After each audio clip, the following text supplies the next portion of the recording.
Got to get up and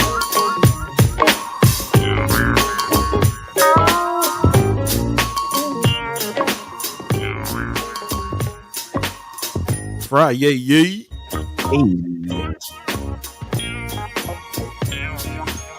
Good morning, good morning, good morning.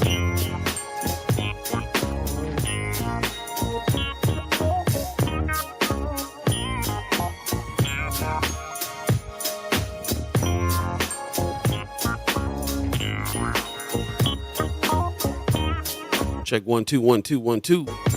Is this thing on? Hello. Give me a test. Give me a test. 1 2 1 2. Hey. Hello. Who you're looking for? Oh. Oh. Oh.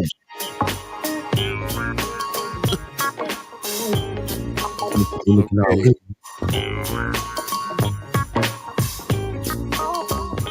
Make sure everything's clean. System's looking like a go. Let us know how we sounding, how we looking out there. So far, so good.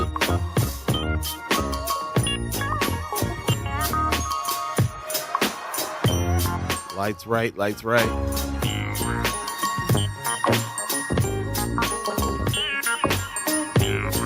See the radio dials going. Chad Chime is coming in. Coming in for a landing. 5, 4, 3, 2, 1. And here you go. You've reached another fresh edition of First Sky Omaha Radio. First Sky Omaha in the morning. In the morning. Paul Be the Dove, Buddi3 Da Gawd. Hey. All of you chat chimers, ghost listeners, radio listeners. Whoo, man, it's rough getting up this morning, but man, we're here. So welcome, welcome, welcome to this Friday, July the 21st already, 2023. Man. And again, another fresh edition. And I appreciate all of you that have gotten up so early this morning. I see Amy H. No Dot says, good morning. Happy Friday. Appreciate you. Also, Miss Erica Felt is in the chat. She says, good morning. I love that I was doing work on my phone and y'all just popped up saying good morning with a beat. That's right. Hey. Hey. I mean, that alone has to be worth something. That's all I'm going to say. Leia Keister. Oh, so she okay. She's going to tie me up. I'm coming back to you in a minute. Marianne Williams says, good morning, all. So happy you're back. Pops in the chat says, good morning. First Sky and love from Las Vegas. Appreciate you. Finally, Leia Keister says, happy Friday, yippee, yay, yay, yippee, yo, yo, yay. I think you did pretty good. I think I did it. All right. All right. Yay. Yay, yay. Good morning, all, buddy. How you doing this morning? Man, I'm all right, man. I'm hanging in there trying to me. Yeah. Yeah. You got baby juice in your face. Man, babies have no concept of the sneezing and in the shirt and the arm. Just, one minute you're holding them and loving them, and next you getting baby juice in the face. All just sneezing right in your face. Yeah. Boy, them kids, I tell you. Well, gotta love them. Got plenty of allergy medicine and stuff over here if you need it, so just let me know. Man, open the trench coat. What you need? What you need. They got an extra neti pot in there, all kinds of stuff. Man, EpiPen.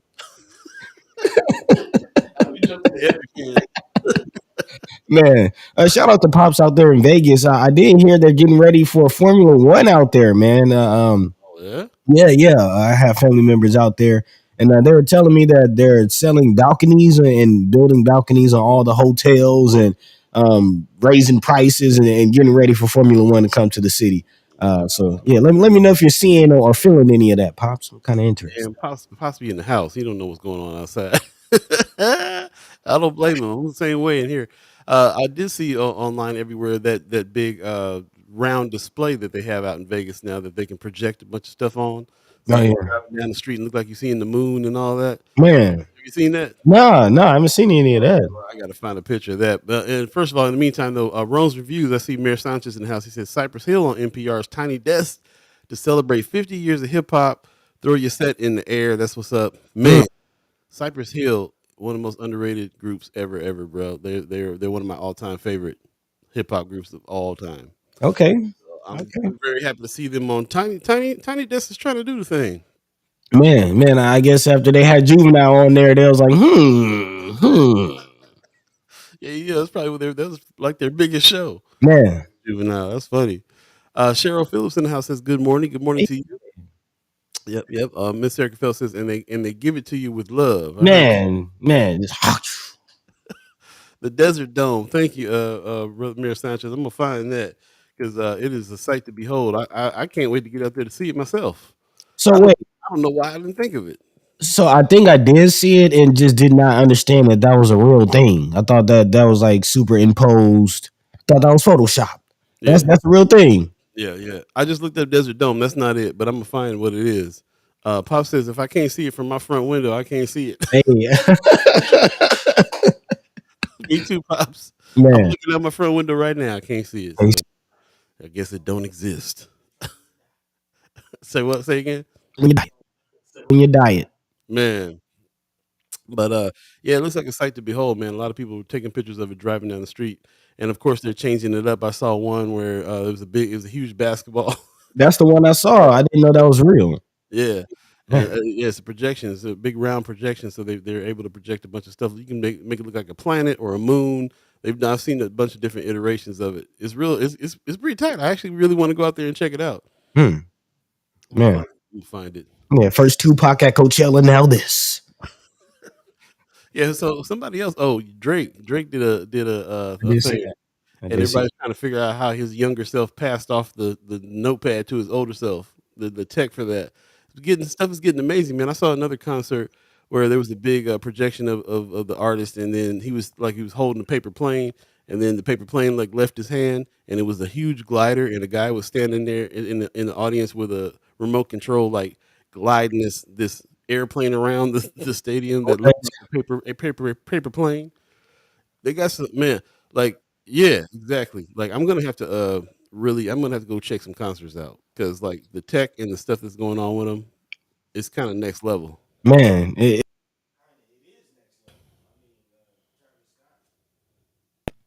Travis Yeah, Scott yeah, concerts were festivals. yeah, yeah, Did I yeah. freeze out? You froze out. Yeah, Okay, yeah. okay. Well, You can't. Travis Scott's what I was referring to. I know, even though Oh man, the internet is really killing us today. hmm, Uh, yeah, you might want to check your Windows situation there. getting stories out, getting ready for the show. But yeah, again, Travis Scott. I know he's gotten some heat for his concerts lately, but yeah, festivals. Pretty innovative festivals that he was doing though, even Yeah, though like you said he was getting heat for it.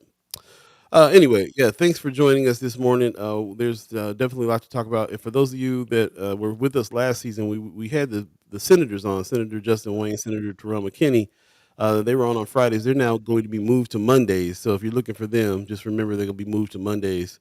Lots of haps that's going on coming up. You know, there's Native Omaha Days happening. We were talking about it yesterday at this event, but there is so many things going on this coming up weekend. It's crazy.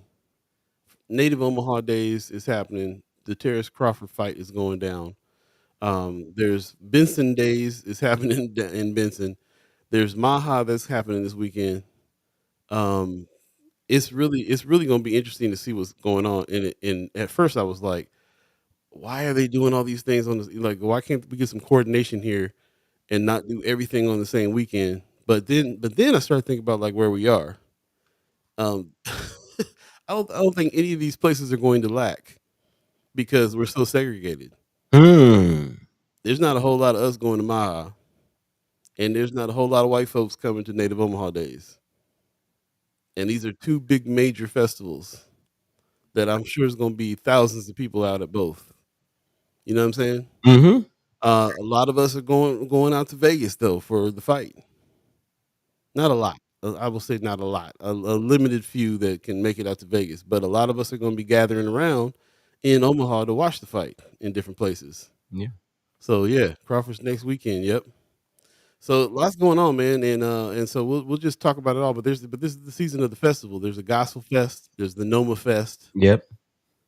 you know, so the question is, what do you guys want to get down with this weekend? Let us know. Let us know in the chat what's going on with you.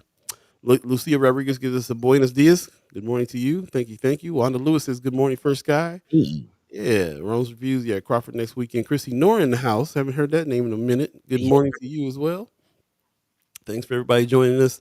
Let us know how you're feeling. What's on your thoughts and minds as well. What's coming up? It is Friday, so we're going to try to have an extensive haps and then let us know what you got going on this weekend. But more importantly, what's happening in the weekend of the 29th, man? This next weekend is so many things going on. You're going to try to hit them all. Just hit one. man, can you? You're gonna miss them. You're gonna miss everything. Just stay home. What do you want to do? What do you want to do? How about you, buddy? Definitely looking forward to Native Omaha Days. Of course, seeing family. I have more family coming in. That's kind of the theme. Of this trip is living a life with the fam. Man, Yeah, yeah, yeah. So looking forward to that. so I'm glad Um, you're staying that long. Then, so you staying some extra time out here. Then. yeah, yeah, yeah, yeah. Just looking at flights, like man, might as well just go ahead and kick it out a little bit. Yeah. Try to catch a cheaper flight home. To be honest. But yeah, yeah, definitely looking forward to that. Of course, the Bud Crawford fight. Not quite sure where I'm watching that. I know Mayor Sanchez in the chat said he has some plans for that. So yeah, maybe let the people know where you're going to be for that if anyone wants to join the mayor. Yep, I heard Johnny T's was gonna show it too. So Okay, okay, a few places, a few places. I hear somebody's going to have like an outdoor projection of the fight. mm, Yeah, yeah, yeah. I have to think of where that's going to be, but I did catch wind of that.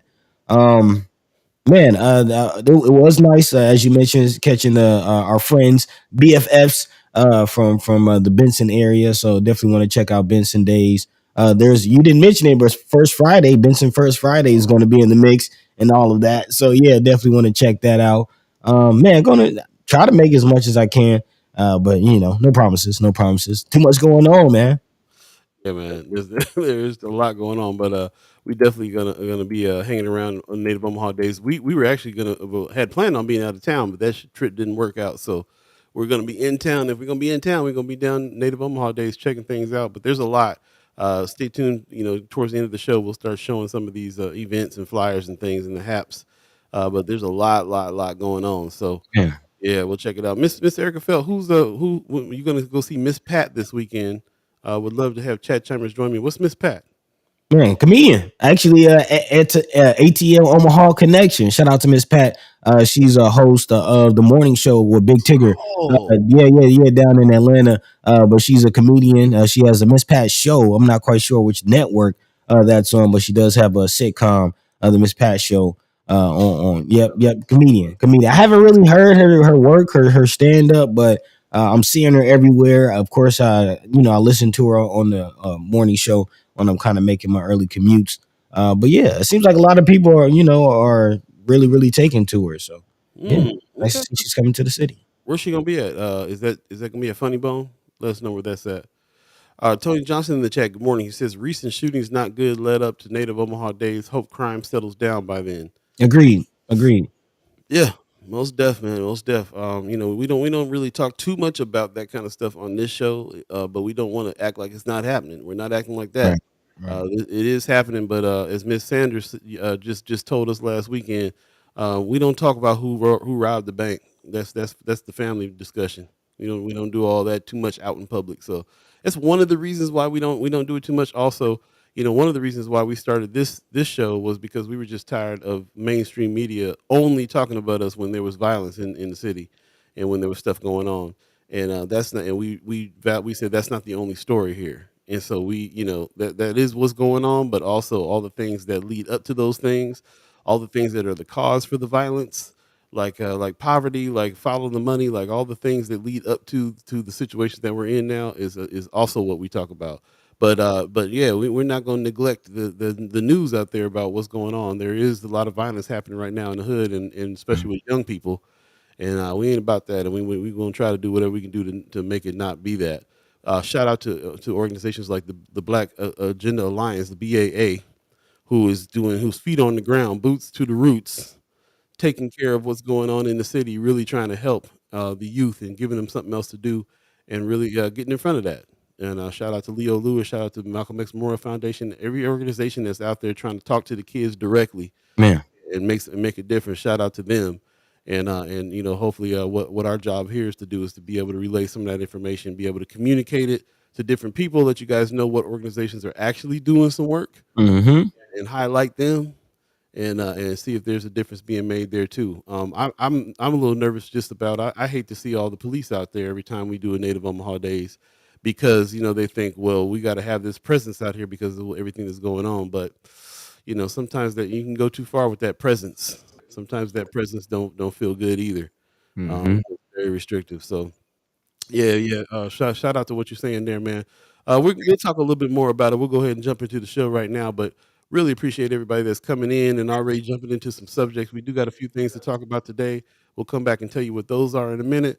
But it is 7:15 right now. If you believe in the concept of time, fresh edition of First Sky Omaha Radio, First Sky Omaha in the morning. In the morning. Oh, my bad. My bad. Coming at you right now. Stay tuned, y'all.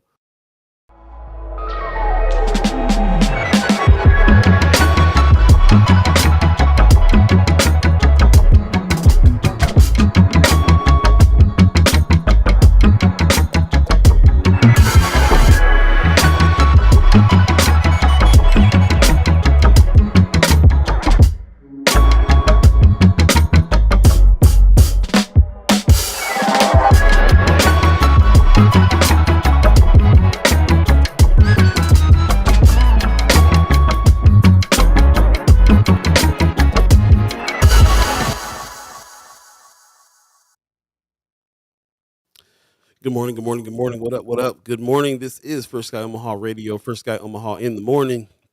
In the morning. Paul B, Buddi3 Da Gawd, all of you chat chimers, ghost listeners, radio listeners, 6:30 listeners, let us know how the mix was this morning on the radio. If you go to firstsky.omaha.com and hit the listen button, you can check out our digital station over there 24/7, 24 hours a day, 7 days a week, a celebration of black music and shows coming soon. And of course, First Sky Omaha in the morning on Monday, Wednesday, Friday. So go check that out. Appreciate everybody that has already. If you're on Facebook or YouTube, do us a favor, share the show. Let us know what's going on in your world, and then let other people know what we're talking about here, so we can get as many people in as possible to have some discussion. So, Yeah. again, if you're used to watching this show on Friday and seeing the senators on, we've moved the senators now to Monday. So Senator Terrell McKinney, Senator Justin Wayne will be coming on Mondays from now on, and they're going to start up next Monday. Also, we have a new thing happening with us with Precious McKesson and Kimber Snipes as well. We're going to be checking in on the neighborhood. So the neighborhood association check-ins is what we're going to start doing with them. After they have their neighborhood association meetings, they'll come in and we'll start talking about that and gain some more awareness. And again, I'm gonna keep putting it out there for all of us. Let's all join the neighborhood association of our neighborhood and really try to enhance that and push that as well.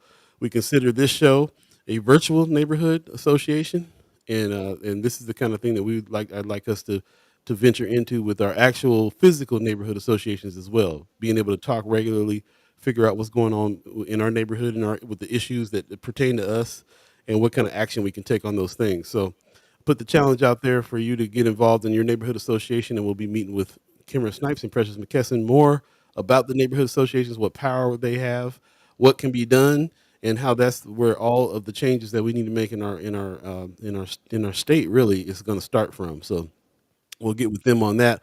We'll also be having Abby Kretz on from the Documenters, doing the Documenters Report bi-weekly uh, on Wednesdays now. So a few things that we've changed around, and we're still trying to lock down Bree Full to come in and give us some of the OPS reports as well. Let us know what's going on in Omaha Public Schools. So that's the lineup. Those are the things that are coming up.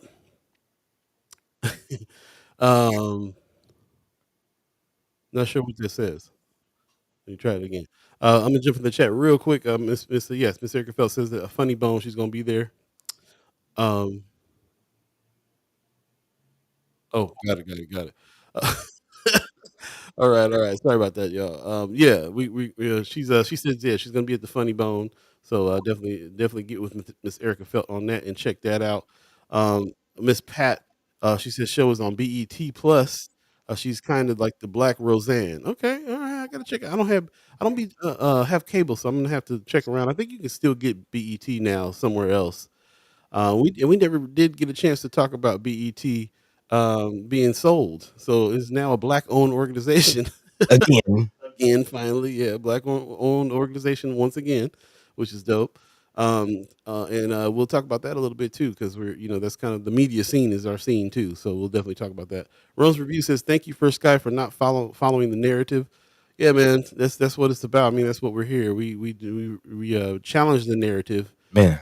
We want to make sure that all points and from our sides and from us speaking. That's the thing. Like, it would be a different news. You would see different news on channels, 6 o'clock news on Channel 7 if there was more of us telling our own stories about what's really going on around here. So that's the purpose of that for sure. Yeah. Tony Johnson says, where is our media and narrative on why this is happening and our solutions? Good question.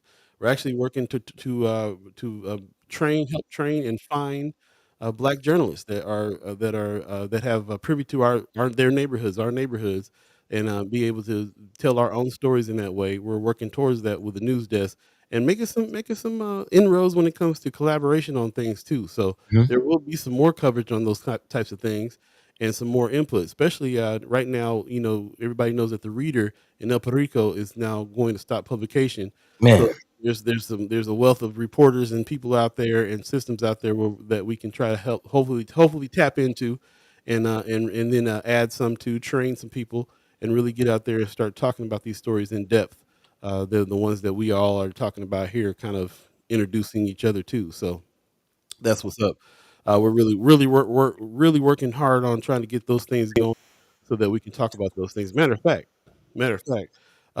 we've been talking to the Omaha Star a little bit as well too. So now I understand now what Miss Sanders had up her sleeve. She was holding, now that she's owner of the paper. man. Lots of things that we thought she should be doing. We thought we wanted to help her do. She was already kind of in the works, working on that, and also seeing the need and seeing things too. And so there might be some changes coming up when it comes to Omaha Star. We're gonna leave it at that for now, but we will be talking about it. But she's already kind of chiming up a little bit on some things. I don't know if you guys saw her broadcast lately, but what do you think about jumping into that, buddy? I'm waiting on you. I'm you teasing it. I'm waiting on you to just tee it up and knock it out, man. Yeah, I mean that's definitely where my mind is, brother Tony Johnson, Mayor Sanchez. We're on the same page. Kind of going back to what we were talking about last episode. Kind of about the mental illness and why some people believe the things that they believe. Being able to tell our story and direct the narrative towards a little closer to truth and reality is Paul B. I credit you for that, man. Your whole perspective or principle of not accepting and challenging the premise is Yeah, definitely at the heart of this. So yeah, let's go ahead and really dive into what is coming out of the Omaha Star and what that powerful sister had to say. yeah. Yeah, let's go ahead and tee So it up. yeah, let's go ahead and tee that up, and let me figure out how to do this again real quick. Okay, here we go. So if those of you haven't seen this, we're gonna replay it. This is Terry Sanders the other day doing a broadcast from Omaha Star. Check this out real quick.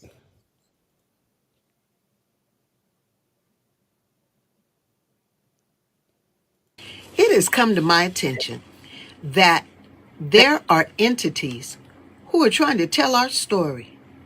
Well, what does that mean? Tell our story? Let me tell you.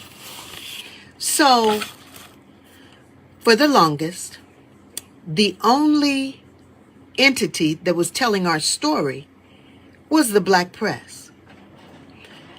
And now that DEI is popular, diversity, equity, and inclusion, and including BIPOC or people of color in what you do, there's money in that.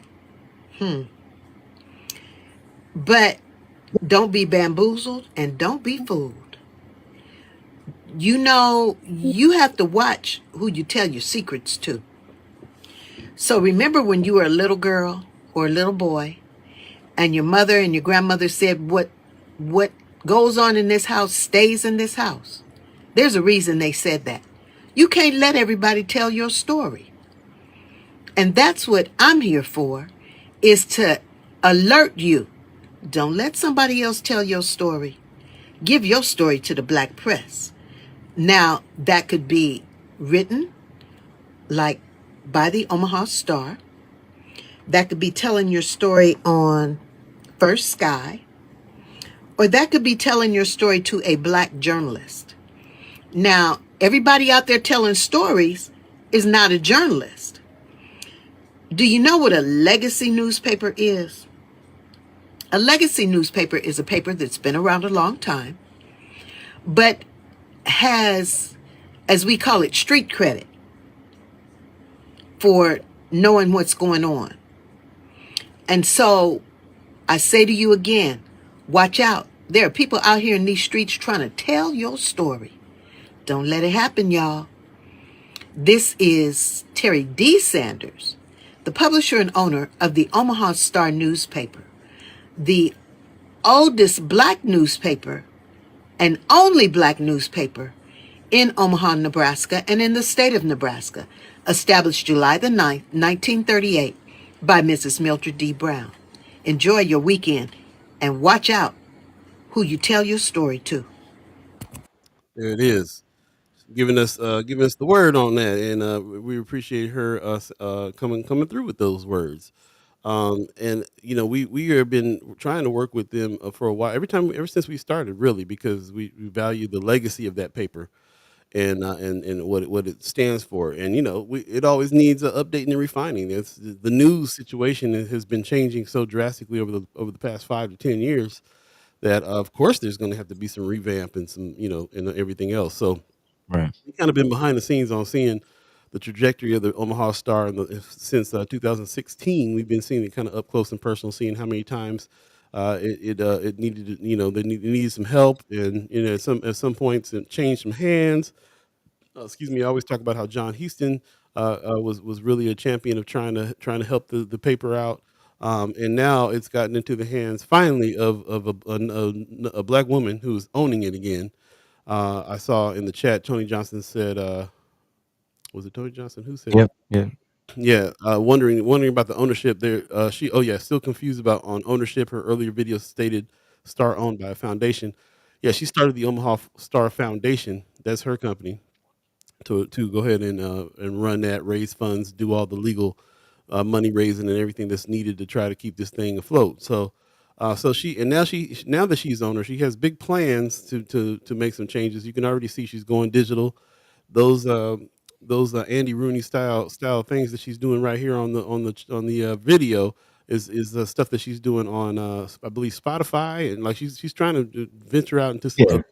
other spots to do these things. Pushing it out.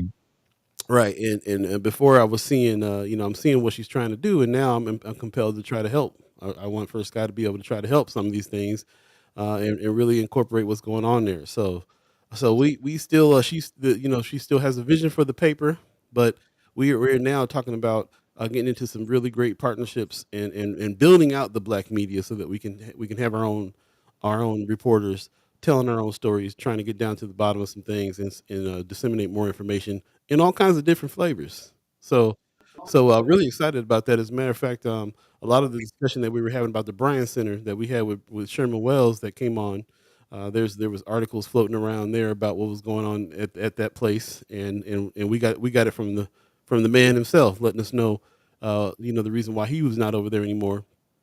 But yes, other entities, other news entities telling our stories, and hopefully and then, you know, I know for a fact that there's a journalist a black journalist that's writing about the Bryant Center and bringing some more information and some Hmm. deeper information on it.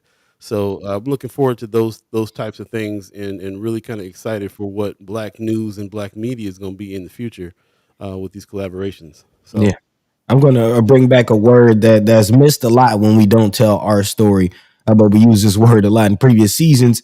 Nuance,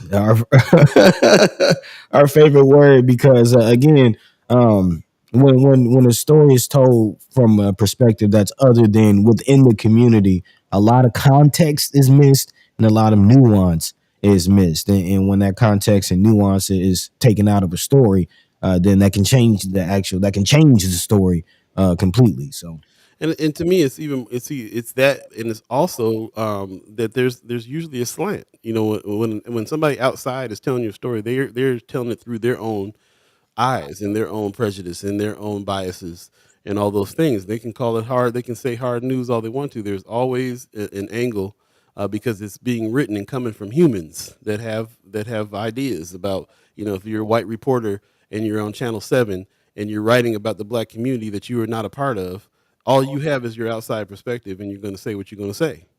And so, and and that's not representative a lot of times of what's going on in the black community. So, so this is why it's a necessary thing. We're going to continue to work as long as we are doing this and helping to build black media out in Omaha, Nebraska. And I think we're pretty close. We're pretty close to really having some inroads on that. So we're going to keep on working on that. Shout out to everybody that's ever helped that situation. I think about people like Kimra Snipes, who is in the chat saying good morning, y'all, right now.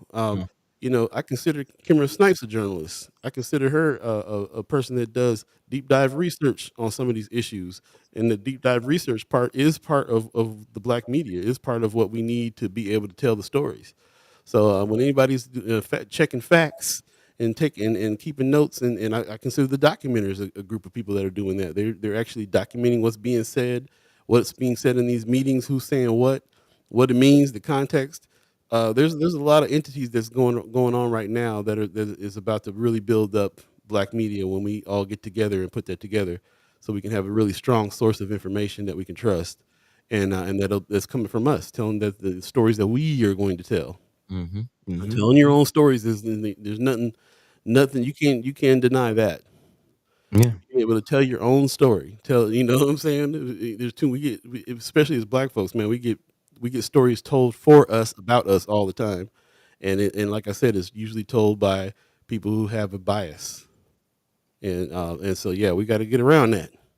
yeah. And again, to remind y'all, our whole a part of our whole thing is bigging up Omaha and letting us know not only how do we relate to the city around us, but how the city around us relates to the rest of the country. And again, it's a national movement. We were just talking about City Bureau and our brother Daryl, who just stepped down, but that was a brother. You know, his mind helped build what now is a part of the documenters and other programs that City Bureau offers. Also was going down. We kind of caught wind through the Omaha Atlanta connection of Canopy down there in Atlanta, and a lot of people who I've spoken to hear me speak about Canopy, who is approaching moves from a neighborhood perspective. Again, these are African Americans, these are Black people, whatever you want to call them. These are people who are again taking it upon themselves to tell their own stories, and this is a national movement that Omaha is a part of. So yeah, definitely appreciate everybody's support. And furthermore, as Paul mentioned, we are, hoping to build that base up. So if you have any young people out there, anybody who's an aspiring journalist, He's saying definitely send them our way. no, so we have some Knows that. opportunities. Yeah, because we are engaged in some training coming up, and that's something that we're starting this year as well. And we're starting some introduction training, but we're going to do some deep diving here in the years to come, hopefully. So yeah, young people, old people, anybody that you feel like once that has access to the city and Yeah, and knows about telling stories, even if they're not a professional writer, we'll be putting services and stuff in place to help you develop what it is that you're trying to say, so that we can also share that as well. So yeah, if you know anybody, let us know. As a matter of fact, we have some training coming up in August. So gather some, start gathering people fast. People that you or you, if you feel like this is something that you want to do, yeah, look at the training. Like Miss Sanders says, everybody who is telling stories out here isn't a journalist, and the reason why being a journalist is important is because there's some tenets there that is makes it so that you can be a trusted source. There's some ways that you can learn that makes you be a better communicator with your story, and also there's some rules there as a journalist. You got to fact check things. You got to do all the things that make you a trustworthy journalist. And we can teach people that it's our right to be. It's our right to the press is a right. You don't have to yeah, go to college for that. You don't even have to have a degree to be a journalist. You can always be the press, which is a right, and we need to be using that more. So let us know what you think about what Miss Sanders had to say, and also let us know, like, go, refer people to us, because we're really going to try to do some training here and get into some deep dives. I like how Rome's Reviews saying lots of other channels out here, but stay triggered and share in the narrative. Hmm. That's really interesting. Yeah, that's right. There's people that have been telling me that because they're so tired of hearing a one sided view of what's going on in Omaha, they stopped watching the news. They stopped reading the Omaha World Herald, who just laid off about 12 more people. You know what I'm saying? Like the people, they're struggling because because there's not enough hyper local. There's not enough. There's all these organizations out here haven't hired any black reporters yet. Where's the black reporters at, bro? You know what I'm saying? We got a few Yeah. of them that are broadcast reporters on the channels, but they don't always write their stories. Some of Yeah. them, do, but they don't always write their stories. So who's writing the stories? That's the real question. And where are they from? That's the part too. This is kind of something again that I've realized, even being a journalist, being trained, going through 4-year degree program. Most of the journalists that are telling these stories, especially in your major Channel 7, Channel 6, Channel 3 news networks, they're not from here and they're not here long. You know what I'm saying? And most of the people that are there long, as you mentioned, are the anchors who you see on TV, and they're not writing their own stories. They're just anchors. They're just presenters. They're just reading the teleprompter. Yeah. I got some inside information on somebody, a friend of mine that I made at Channel 3 that's no longer here, but she told me the whole rundown. Like, they do this Mhm. on purpose. Yeah. These reporters, they hop them around to different channels. If they're not an anchor that has like the seniority of somebody who's going to be there for years, and even those people used to hop around back in the day. So that was just one of the things that happened. Yeah, they float around. They give you a contract of about 3 years, and then you float on to the next place in another city. Yeah. So it's really interesting the way that they have that laid out. And a lot, part of the reason why they do that is so they can have a unbiased opinion about what's going on, and somebody that's not from here can give it an outside perspective or whatever the deal. But I think that means it makes it so you're lacking um, Context. not just context, but like connection. Like, Yep. how you telling people stories that you don't know who they are, don't have a relationship with them, don't know who they were in the city or any of that.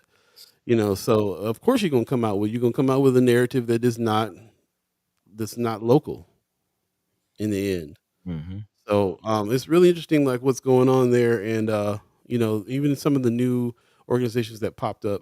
Not a lot of people of color. I mean, there's people of color there. Not a lot of black folks hired. Who's hiring the black journalists? There's been journalists hired from other states. Um, you know, why couldn't they hire some black ones? Man, even some partners that we've had. Again, no shade to them. Shout out to Flatwater Free Press. They have hired some, minority, but nobody black. We've had Yangshi Shu on. We've had Natalia Alamdari, but where's the black writers? Who's Yeah. going to tell our story?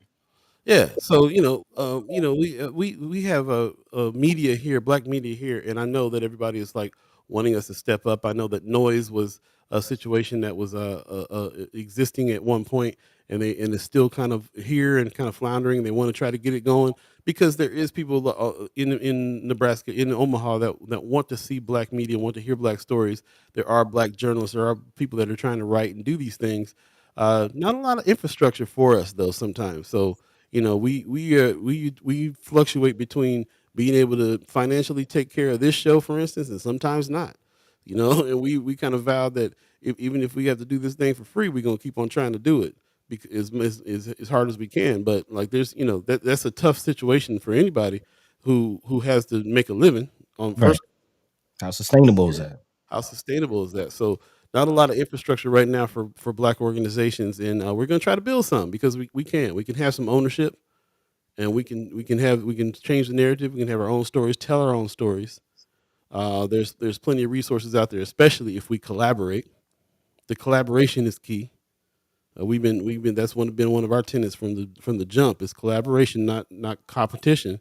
We Man. can have five First Sky Omaha shows out here. It still won't be enough to tell all the black stories that we need to Mm, tell in the neighborhoods. mm. So why not team up? Why not show different? Why not have different flavors? Use different strengths, and create a strong black media out here. Other cities have done it.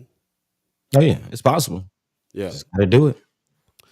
Miss Erica Felt says Miss T.D. Sanders is truly an Omaha treasure. I Oh agree. yeah, I agree. Tony Johnson said part of the struggle going to be getting back Omaha to decline media and give Star priority. Yeah, you yeah. gotta I mean, support our own. got to support our own. I definitely see that. Brooke says good morning. Good morning to you, Brooke. Appreciate you joining us over there on YouTube. We're gonna take a quick break and come back and talk and jump into some other issues here. Thanks for everything that you guys have been talking about here and listening to our little diatribe about what's going on with black media. And we're gonna keep on talking about it. It's definitely a thing that we're into, and I think everybody should be as well. So Oh, yeah. yeah, yeah, we'll make that. We'll see what we can do with that, and let us know too if you have any ideas, or and really if you are a storyteller yourself, or you know some young folks that want to be in journalism, or Yeah. not just journalism. We use that word journalism. We use news. We use the press. But influencers are people that do that too. Content creators are the new journalists. Uh, Man, there's, there's already personalities and kids that are on TikTok doing stuff and digging into facts and bringing up stories and doing things. There's a bunch of different ways we can be telling the news. So anybody who's interested in any of that kind of media, send them our way. Let us know. We'll be right back. You're listening to First Sky Omaha Radio. First Sky Omaha in the morning. in the morning. Hall be the dove, Buddi3 Da Gawd, all of you chat chimers, ghost listeners, radio listeners, stay tuned. We'll be right back. I hope I don't fall asleep in the break.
Welcome back, welcome back, welcome back, welcome back. You're listening to First Sky Omaha Radio.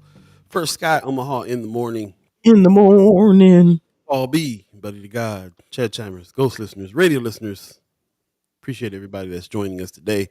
I was thinking about some other news entities that's out there that are unconventional. The Hood Table is one of them. I really enjoy what they do at the Hood Table. Hopefully this season we'll be able to be on their show. They can be on ours as well. We tried to get that going last season, but we all got too busy. But they have a different way of doing things for sure. But you definitely get some information. They definitely are able to talk to some people, and they got access to people that wouldn't go on the news to tell us to say what's going on. So I actually refer to them sometimes, especially when I'm hearing there's a lot of violence going on or seeing a lot of violence going on in the hood. A lot of times you can go to the Hood Table and they're talking to the family of the victims or the family of the perpetrators, Mm-hmm.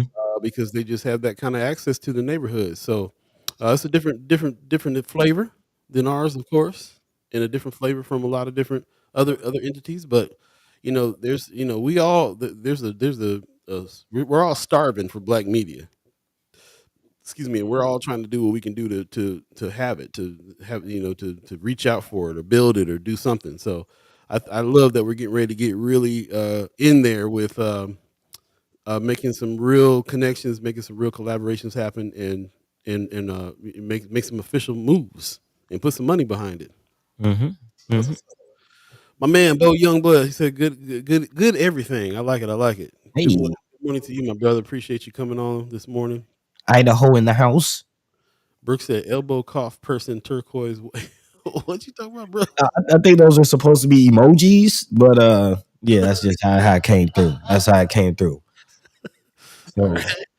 elbow cough person turquoise waving back at you. Man, Miss Mir Sanchez says the news anchors have to have synergy? Question mark on screen, or the news isn't palatable. First guy has the flavor of Kool Aid. I like pure cane. Okay. 2 cups, baby, 2 cups. Beautiful, sweet Kool Aid. Hey, the red kind, the red kind. That's what's up. The red kind, red dye number cancer. Oh man! All right, elbow cough person turquoise. Let's move on. What's on the agenda for the news today? What are we talking about? Oh man. Well, what kind of let's. I wanted to take this break because I do want to tee it up for a serious conversation. This is something that has divided the chat. But we got to dive into it. More news coming out, and some news that I'm not very happy about, to be honest. Regardless of what side you on, man, we got to do better. We just got to do better. Of course, I'm talking about the school choice conversation. Yeah, man. Yeah, man. Again, if you haven't paid attention, we were neck deep in the legislative session this last season, and one of the major bills that came out of that, of course, is the school choice bill. And now there are petitions going around, people trying to sign or get people to sign a petition to get that bill, back on the ballot and let the voters decide. However, there's news about how contentious these petition drives are becoming. Apparently, there's been some reports of physical engagement, physical altercations, police being called, people being nose to nose, yelling, shouting, physically stopping people from signing petitions. Yeah, it's not looking good, man. It's getting ugly out there, and I kind of imagine that is going to increase if something isn't said or done. Of course, we've seen, just how heated these debates can be last year with all the parents coming to the school board meetings, and that energy is continuing. Let's continue with the situation. Oh, I'm freezing. I'm freezing. But again, I do want to dive into again, sort of laying out the sides the best way I can, if I can. Again, this is all centering on the school choice bill, and what the bill does is creates a tax credit for those who donate to private school scholarships. It starts at, I believe, it's a cap of $10,000, and that goes up to $100,000 after 10 years. And again, if you were to, and this is a dollar for dollar credit. So if you were to personally donate to a private school's scholarship fund, you will then receive a tax break or a tax credit at a dollar for dollar equal amount. Again, there's a lot of concerns and a lot of accusations being thrown out on both sides. Some are saying that those who are asking for petitions are misquoting bills and basically misinforming the people, giving them false information.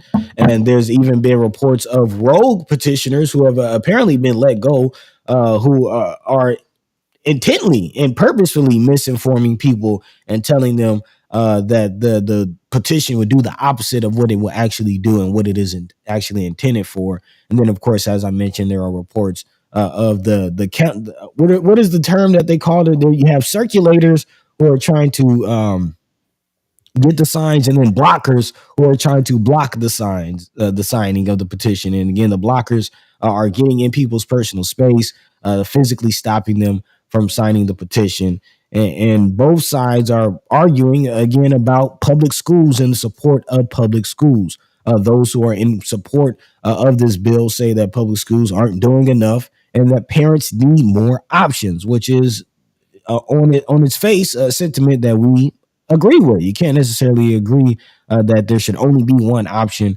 for schools. More options. I'm personally a proponent of more options and think that is better. But the argument is that takes support away from those public schools that could make them do better. That's the gist of it. I mean, is it true though? I mean, that's the question.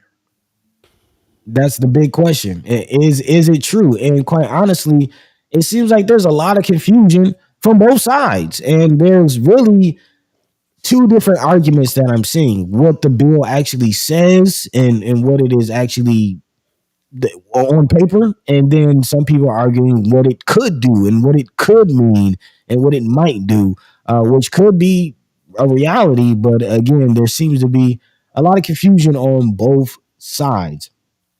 Circulators again have until August 30th to submit roughly 61,000 signatures. If they are successful, then this bill will go on the ballot, and voters will have the opportunity to block this and shut it down.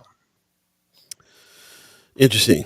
Okay, I'm gonna dive into the chat, and then I'm gonna say a few things, and then we can I'll give you a little secondary, and then we can uh talk about this further. So first of all, in the chat, that woman is saying it's very telling about the supporters when you recognize what side is instigating and escalating these incidents. Very, very true. You in there? Yeah, And man.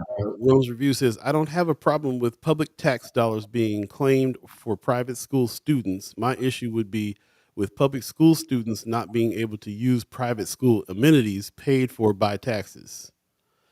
That's a pretty well thought out argument on that, and really close to believe what it is that I'm personally considering as well.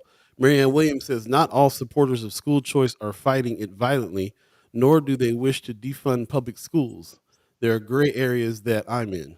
Hmm. Another very very strong statement as far as I'm concerned. This is we're getting to the heart of like some of the whys there's even disagreements like even in the chat. And first, when I think about what disagreements, just disagreements in general, first start with a lack of clear information on both sides. That's Number one. right. Then you get there when both sides finally really agree on what's actually happening, then there could be a difference of opinion. But until then, I feel like you're fighting the information in the first place. Everything that I've heard of so far has been that they're not talking about taking money away from public schools for what they're trying to do with private schools in private school choice. From what we talk to the senators and stuff about, those funds are coming somewhere else and not being taken away from public schools. So there's almost a little bit of a debate and discrepancy on that part because some people say, no, Paul, you're wrong. They are talking about taking money away from public schools for private schools. I've been trying to find that. I'm not seeing that according to my research and people that I'm talking to. That's not what they've been asking for. That's not what's been happening. But Mhm. I could be wrong. Let's move on in the chat. Tony Johnson says, with low academics in Omaha for years, how is more money for OPS better? Another increase coming this year, but no word from OPS on what they're doing to improve academics. Yeah, and to that point, I think the money, unfortunately, is really really at the heart of this situation. Where is the money going? But to Tony Johnson's point, we've already expressed, we've already understood on this show that OPS specifically has a plethora of funds. They're sitting on money and they're not asking for more money. Again, this is Not even from asking for it, right? right, right. This is from the mouth of Senator Wayne, who's on the education board, who's writing the bills and clearing the pathway for taxes to be diverted to these schools. And he stated specifically, OPS has not done what they needed to do to signify that they need more money. So there's that. And with the money that they do have, there's still a teacher shortage. There's still teachers who aren't getting the resources that they need. There's still questions about transportation. So where is the money? Like, is the money that they're having being effectively used? So there's those questions. Let me jump back in the chat. Kimber Snipes says, I really need to just sit down and read the whole damn bill. Yes, please do and break it down for us because in the way that you know how, because this makes us understand a lot better what's going on too, if you would. Tony Johnson says, neither group interested in Black Omaha thoughts. Hmm. Marianne Williams says, so if schools are required to teach that natives are savages and slavery wasn't all that bad, should we be working to trap our kids in those schools? Mm. Speaking of which, I'm going to go off just for a second on that because Hmm. really my whole reason for wanting school choice is so that we can be able to open up Black schools because that's one way to fight what's being going on in public schools. That's one way.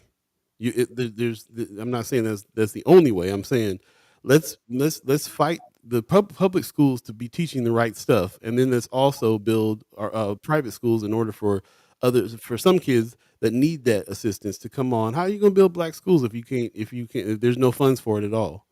We got to be able to have some kind of choice. Christy Norris says rural Nebraska schools will lose tons of money, and they don't want that, and they don't have private schools. They don't have private schools. Interesting. Stuart, my brother Knight says most black people have no choice concerning schools, but most black people don't get that. Yeah, this that's the choice. Well, the choice is what we're talking about. We usually don't get a choice.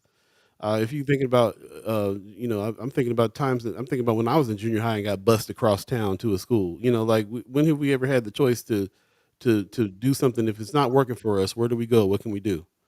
Wanda Lewis says if the same energy could be applied to students who might want to go to college but can't afford it, my position is why just private schools? Good question. Brother Knight says school choice means a select few get disconnected from the majority. That's happened.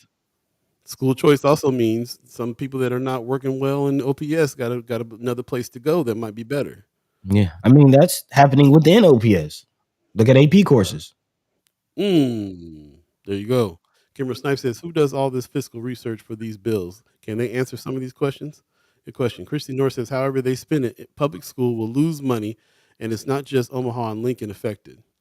Yes, they won't. They from what I understand, they're not losing any money. Number one. Number two, if any money's going away, it's not going to private schools. Number three, we have been talking about following the money when it comes to the OPS budget for a while. They have more money than the city got, and we talked about all the programs and all the things that OPS does with that money that's outside of the scope of school. We talk about a lot. We see new schools being built all the time. There's a lot of there's more to it, man. We got to like look closely at that budget in the first place, and the biggest thing is like what Senator Wayne was saying, which is it's hard to go after more money for an organization that's not asking for it. Right. They're not asking for more money. It's almost like they got plenty of money. What's being done with the money is more of the question to me. Marianne Exactly. Williams says the money for private comes from the general fund, but people think it could go to public schools, but that has never happened. So to that point, Kimber Snipes says, "What's the number of the bill again?" LB 753, LB 753, and I agree, Cameron. I'm kind of questioning how many of these people have actually read the full bill, because as this article, which is reported by the Nebraska Examiner, states, both sides are accusing each other of telling half truths or lies. So again, if both people are accusing each other of telling half truths and lies, it seems like nobody's getting it right. I don't know. I mean, nobody's getting right, and this subject is like you can't get right, like can't get right on life. Wanda Lewis says, oh no, Tony Justice said, odd no mass exodus administrators, only teachers. We had a big administrator leave recently. Of course, now that just reminded me, because we did hear it's not really about the board as much. Administration. It's about the administration. We were thinking all the last couple seasons that the OPS school board had more power than it actually does. The administration is the one that has the power. They're the ones that spend the money. OPS, Wanda Lewis says OPS does have to share a percentage of whatever they receive from taxpayers with private schools already, in case people didn't know that. So we got some contradictory information there. Some people are saying it's not coming from OPS. Some people say it is coming from OPS. This is one of the things that we can start digging into the data about. Mhm. Eric Bell says not for nothing, but paying $500,000 a year to OPS leadership and then allowing hefty pensions after just a few years wasn't enough to keep our superintendent in. When you talk about the board, Kimmer Snipe says I just did a whole church well on that last statement. Wow. Man, well, Grant Williams says I saw someone posting that the money will go to those already attending private schools, and that's wrong. These people are ineligible. Stuart, Brother Knight says good points. Marianne Williams says we've been providing Pell Grants to private, even religious colleges forever. hmm. Very true. OPS, Ms. Erica says OPS has alternative schools. My oldest attended UNO through OPS in a school they have on UNO campus. There's Mandela Street School, Wilson, etc. Those aren't private schools. Those are under OPS, Yeah. from what I understand. So what is that? So how is that paying out then? They feel like private schools. They're alternatives within OPS. So some of that money is going to these alternative schools because they're trying to provide choice inside the schools. That's been what Nebraska's been doing. Yeah. They Yeah. have we don't even have private schools or charter schools here. Right. Right. It's not legal in the state, but to your point, though, I know specifically Mandela, the way it functions is not just like open enrollment. There's a list, there's requirements, there's certain things. Right. And they're funded by other entities besides getting any OPS money. They're supplemented with that. Kimber Snipes says, I heard from several people in rural Nebraska that there are few to zero private schools the further west you go. Wanda Lewis says both public and private schools share the same problem, lack of teachers. If we really want to get down to the real problems here, lack of teachers.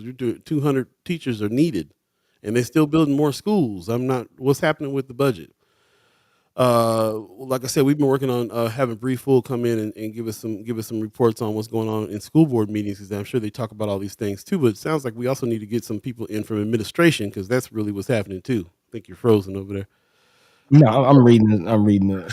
Oh, you froze in thought while you Yes, read. yes. Because Kimra is coming back with some other information, which again goes back to we just have to get an understanding of what is real. Kimra saying Mandela is not under OPS, but Wilson is in OPS. She says Wilson Focus was one of the schools that was in my subdistrict when I was on OPS board. So again, we have to get an understanding. Yes. What is the Mandela? Because when we think about school choice and the benefits that it could have for the community, we're pointing at Mandela like, hey, Mandela has impacted our community greatly. In a positive way. Yeah, in a positive way. Like the children and even the teachers, the people in the community who I grew up with, who have been working with children for years, mind you, work at Mandela. A lot of the people who I know have been coaching in sports, have been working in daycares. They work in Mandela. These are people from the community, of the community, raising community. That is a model that I want my child to be a part of. So what is Mandela? How can we study that? Well, Marianne Williams just said Mandela is private school, B. She's a private school, B. It's going down at Mandela. But we just heard from other entities it's a public school. It's in the public school system.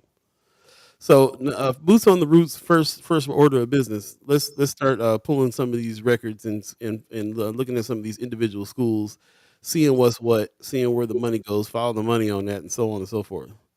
That needs to be.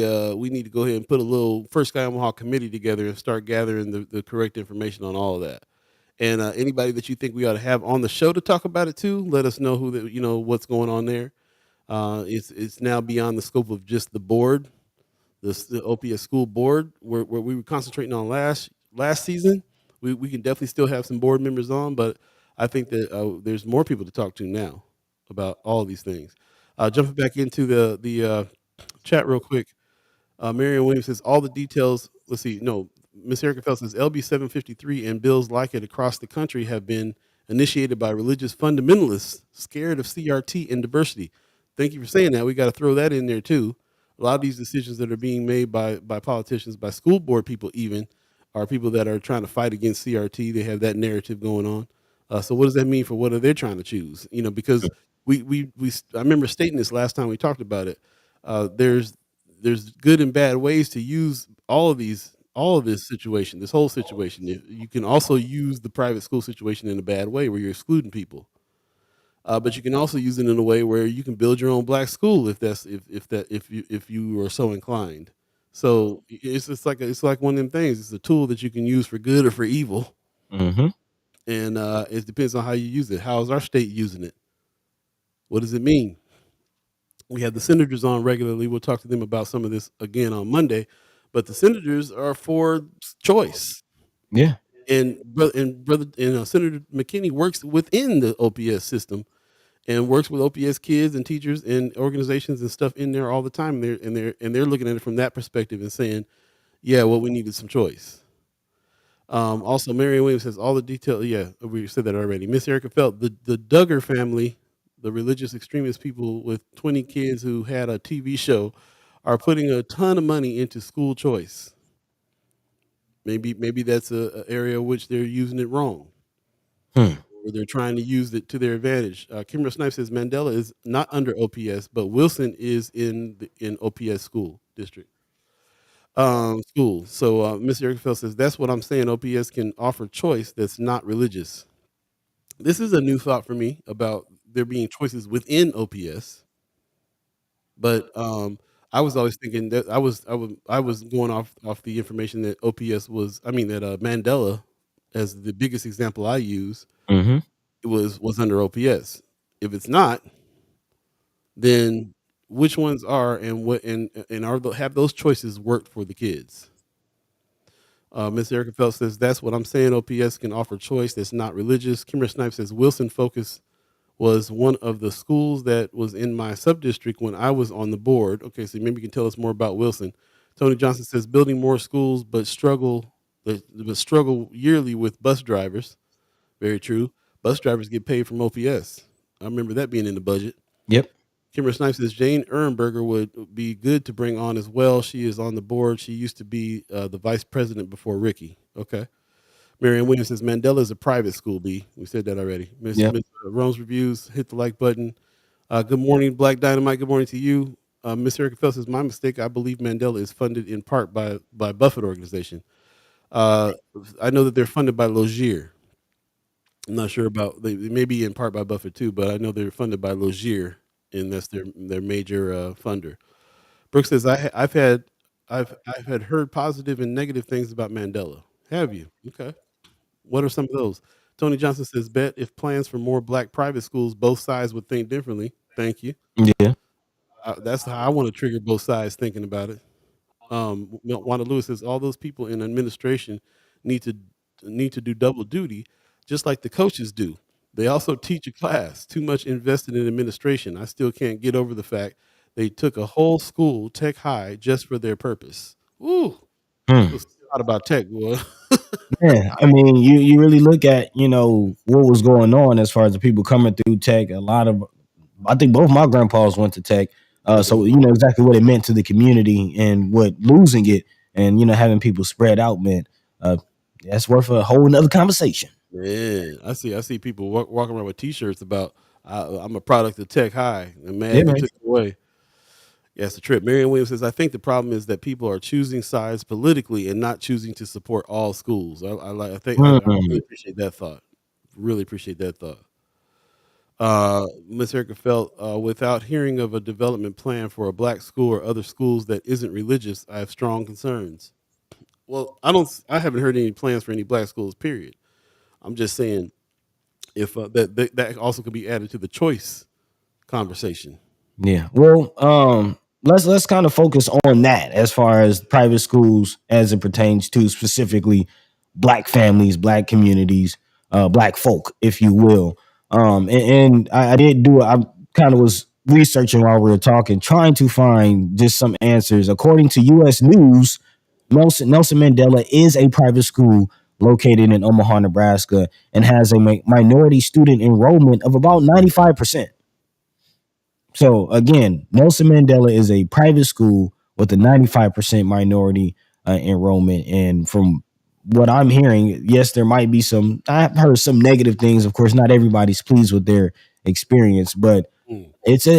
I've heard it's overwhelmingly positive as far as Nelson Mandela and what I'm hearing from parents and teachers and students who are part of that. So there is an article that we have that talks about again some other areas throughout the country that are testing and trying out different choices for African Americans. According to According to record, it shows that. realclearpolicy.com. Oh, okay, I'm freezing up, but excuse me. But again, data shows that the regular public schools are failing to meet the education needs of African American children.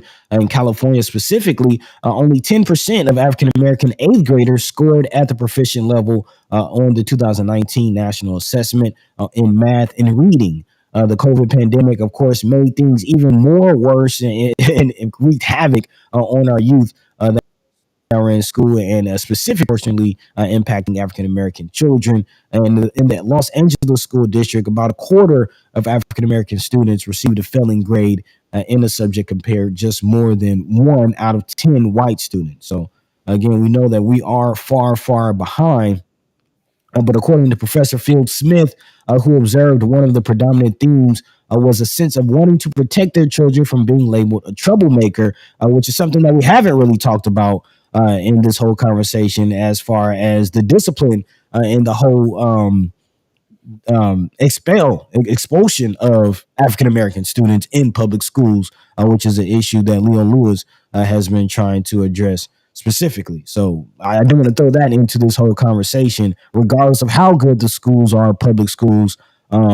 If African American students are being seen as troublemakers and being expelled, then they're not going to get the benefit of it anyway, which kind of leads to more, schools like Nelson with the smaller school, teacher to student ratio, more attention to these students. Again, this study suggests that they should be in special ed, or some suggestions in instances, even, or excuse me, or even schools not acknowledging the intellect of their child because they're so focused on the behavior. So again, that's a large argument for private schools for African Americans, as far as class sizes, smaller class sizes, that will again support and cater more to their children. It is not surprising to see widespread support among African Americans, specifically for school choice alternatives, for this very reason. Very interesting. Um, I'm glad that you read that because there's a lot of that, a lot of this argument that we haven't even brought up when it comes to that preschool to prison pipeline situation and Yep. so on and so forth. Very, very true. Yep. Um, Brooke, it's not. So Mandela's not a charter school; it's a private school. Right. Nebraska, it's illegal to have. You don't. It's not legal to have charter schools in Nebraska. Um, but it reminds me to try to let me think about what the difference is, and I think it has to do with how it gets funded. I think charter schools are Mm. partly funded by the public school system. I can't remember. Um, but Yeah, I have to look at. Let's look. I'm yeah, gonna look yeah, at yeah. that breakdown. Let me jump in the chat real quick though. Let's see here. Miss Erica Phil says, Tony Johnson says, out here in Elkhorn, this is going to be interesting. Out here in Elkhorn, very little opposition to school choice. Granted, we have best schools in Nebraska. Okay. Hmm. Well, to that point, as far as a school choice conversation, and again, how it pertains to black children, in this article, there is a quote that I find very interesting. It says, "The very system on which U.S. public schools are built stands in the way of quality education for black children, not because of barriers that keep us out of good schools, but ones that keep us in bad schools." And when you Hmm. think of redlining and the other history of how our communities became how they came, also property taxes and the fact that we don't own anything, it it gets hard to argue against choices. Like, we need more choices. Public school is should not be the only choice for low income communities. Yeah. That's the conclusion I'm coming to too. Of course, we introduced this whole thing is a subject that has the chat divided, and apparently the city divided and like fighting each other and everything else, Man. putting hands on each other in the buildings. Um, Brooke says a couple parents talking about Mandela. A couple of parents took their kids out because they felt they weren't really learning how to read. Their heard other parents rave about the music program there. They might be focusing on a different kind of learning over there. And anyway, nobody's ever nothing is ever going to be like 100% supported. Somebody gonna have a problem with something all the time. Right. But I think on an overall way, it seems to me that it's been a very positive thing in the neighborhoods all the way around to have Mandela as a choice, as far as I can see. Christy North says, "Well, then, when some of these schools can say no to admissions because of skin color and sexual orientation, is it's a hard no for me." So that's a thing to discuss too. When you're talking about private schools, that means if it's a private school, then they have the ability to to decide who's going to be in and who's not going to be in. Of course, if you're in a public school, that is not something that they can't discriminate about who's going to be in public school, but they can about private. So people who are concerned about whether or not we live in a situation in our state where certain groups would be left out, excuse me, just because of who they are, I can see that being a deep concern. Wanda Lewis says, keep in mind if the capacity of private schools too, they are already a 2 to 3 year wait list. Will they need to build more in order to meet the needs of applicants? And if they do, who has the capacity to build more right now? What would that look like? Yeah, that's a good question. Especially with this whole thing, the CRT argument, and everything else that's going on. So right. Brooks says Nelson is the income-based school. You have to be low income to get in. Oh, okay, interesting. Tony Johnson said too much donations in Black Omaha for community leaders or programs to speak up. They're scared of upsetting masters. Hmm. Marlon Harrison in the chat, good morning, says Nelson Mandela is still new school. We haven't seen the full effect of those students. That's Good true. point. Good That's point. true. Miss Erica Felt is talking to Christine Norris. Says I think there are schools that are only for Black children and some only for LGBTQIA plus children that have shown and to allow the children to thrive with very high college acceptance rates.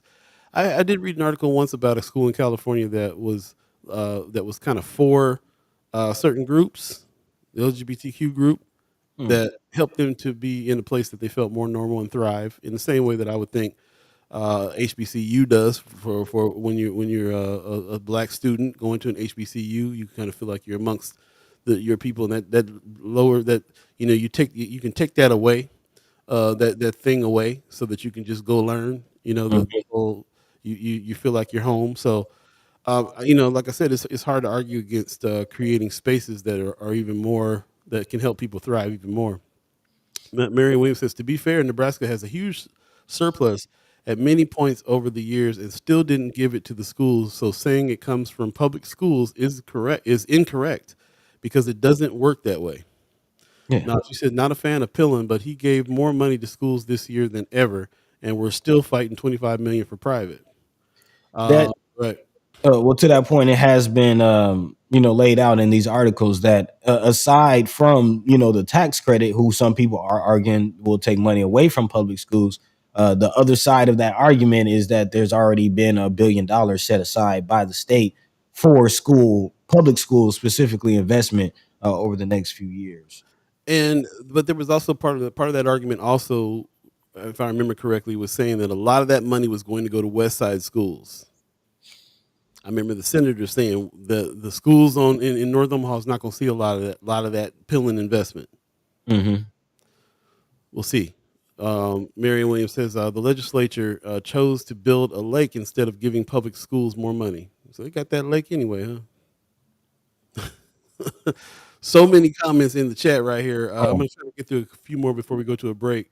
Wanda Lewis says also, would the students have to attend the private school nearest their residence, or will they have freedom of choice? That's a good question. Well, hopefully they'll have freedom of choice. We'll see. Marion Williams says public schools discriminate. They just have to be creative about it. Very true. Yep. Very true. There wouldn't be no preschool to prison pipeline if there wasn't any discrimination going on inside the system. Right. And I will throw a caveat into my support of school choice. And people kind of alluded to it in the chat. That is, if what is the barrier to creating and owning one of these private schools? Like if the people from the community or certain people, can only have access to creating and owning and running these private schools, then yes, that is a whole nother conversation. If the access and the pathway to starting these private schools, are more inclusive, more open, then I can see it working for, how I guess I will say, we hope it could work. But Right. yeah, if that pathway is, tight and closed off, then we're gonna have more of the same, really. Mary, I'm going to finish off real quick. Marianne Williams says half of the top 10 school systems in the U.S. have implemented vouchers and charter schools. Half of the top 10 school systems in the U.S. Okay. That's Right. some good factoids. Wanda Lewis says the entire process needs more thought and detail in their proposal. I agree.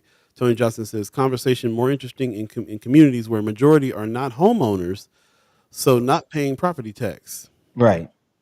Very big factor. Right. Those are very, very big factors. We're gonna take a quick break. It is 6. I don't even see the time. No, 8:20. If you believe in the concept of time or understand how it works. Six. We're- hey man, Man, where are we going with this? hey, I don't believe in the concept of time. We'll be right back. First Sky Omaha Radio, First Sky Omaha in the morning. In the morning. All be Buddi3 Da Gawd, Chad Chimers, Ghost listeners. We're gonna take you right near the beach.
Welcome back, welcome back, welcome back, welcome back. You're listening to First Sky Omaha Radio, First Sky Omaha in the morning. In the morning. All be Buddi3 Da Gawd, Chad Chimers, Ghost listeners, radio listeners. Shout out Boogie Jones, taking us right near the beach. Thanks for everybody who's been commenting on these particular subjects right now. As you can see, schools, kids, school choice, always a hot topic here on First Sky Omaha. And Man. everybody's comments, everybody's research, everybody's everything today. Really, really, really appreciate that very much. So I didn't get to all of the comments, but if you have watched some of this show, if you're just kind of joining us here and there, excuse me, go back and watch it in its entirety and check out everything that's going on in the chat as well. Lots of good information in there. You can get to know what your neighbors think about a thing or two, and be able to come back. Marion Williams says, "Have to run. Great convo today. Have a great weekend. You too. Have a great weekend. Thank you very much." Remember, coming up Monday, we'll have Senator Justin Wayne, Terrell McKinney on, so you can ask more questions about these subjects, get more information about those bills that passed and didn't pass, and everything else that's going on. We'll see what's happening. Man, I forgot all about the QR code, brother Mayor Sanchez. I'll come back with that. Yeah. Appreciate you reminding me on that one. Yeah, thank you. Yep. Like I said, it's 8:23 right now. If you believe in the concept of time, stay tuned to the end of the show if you can, because we're definitely going to have an extensive haps and talk about what's coming up, so you can start planning your weekend, especially for next weekend, with all the activities and things that are going on for sure. So we'll definitely be talking about that a little bit. And we kind of knew that the school choice subject was going to dominate the show today. Oh, yeah. Was there anything I forgot about any other stories that we even had bring it up now, 'cause we got so deep into this subject. Was there anything else we needed to cover? Did you want to jump back into this?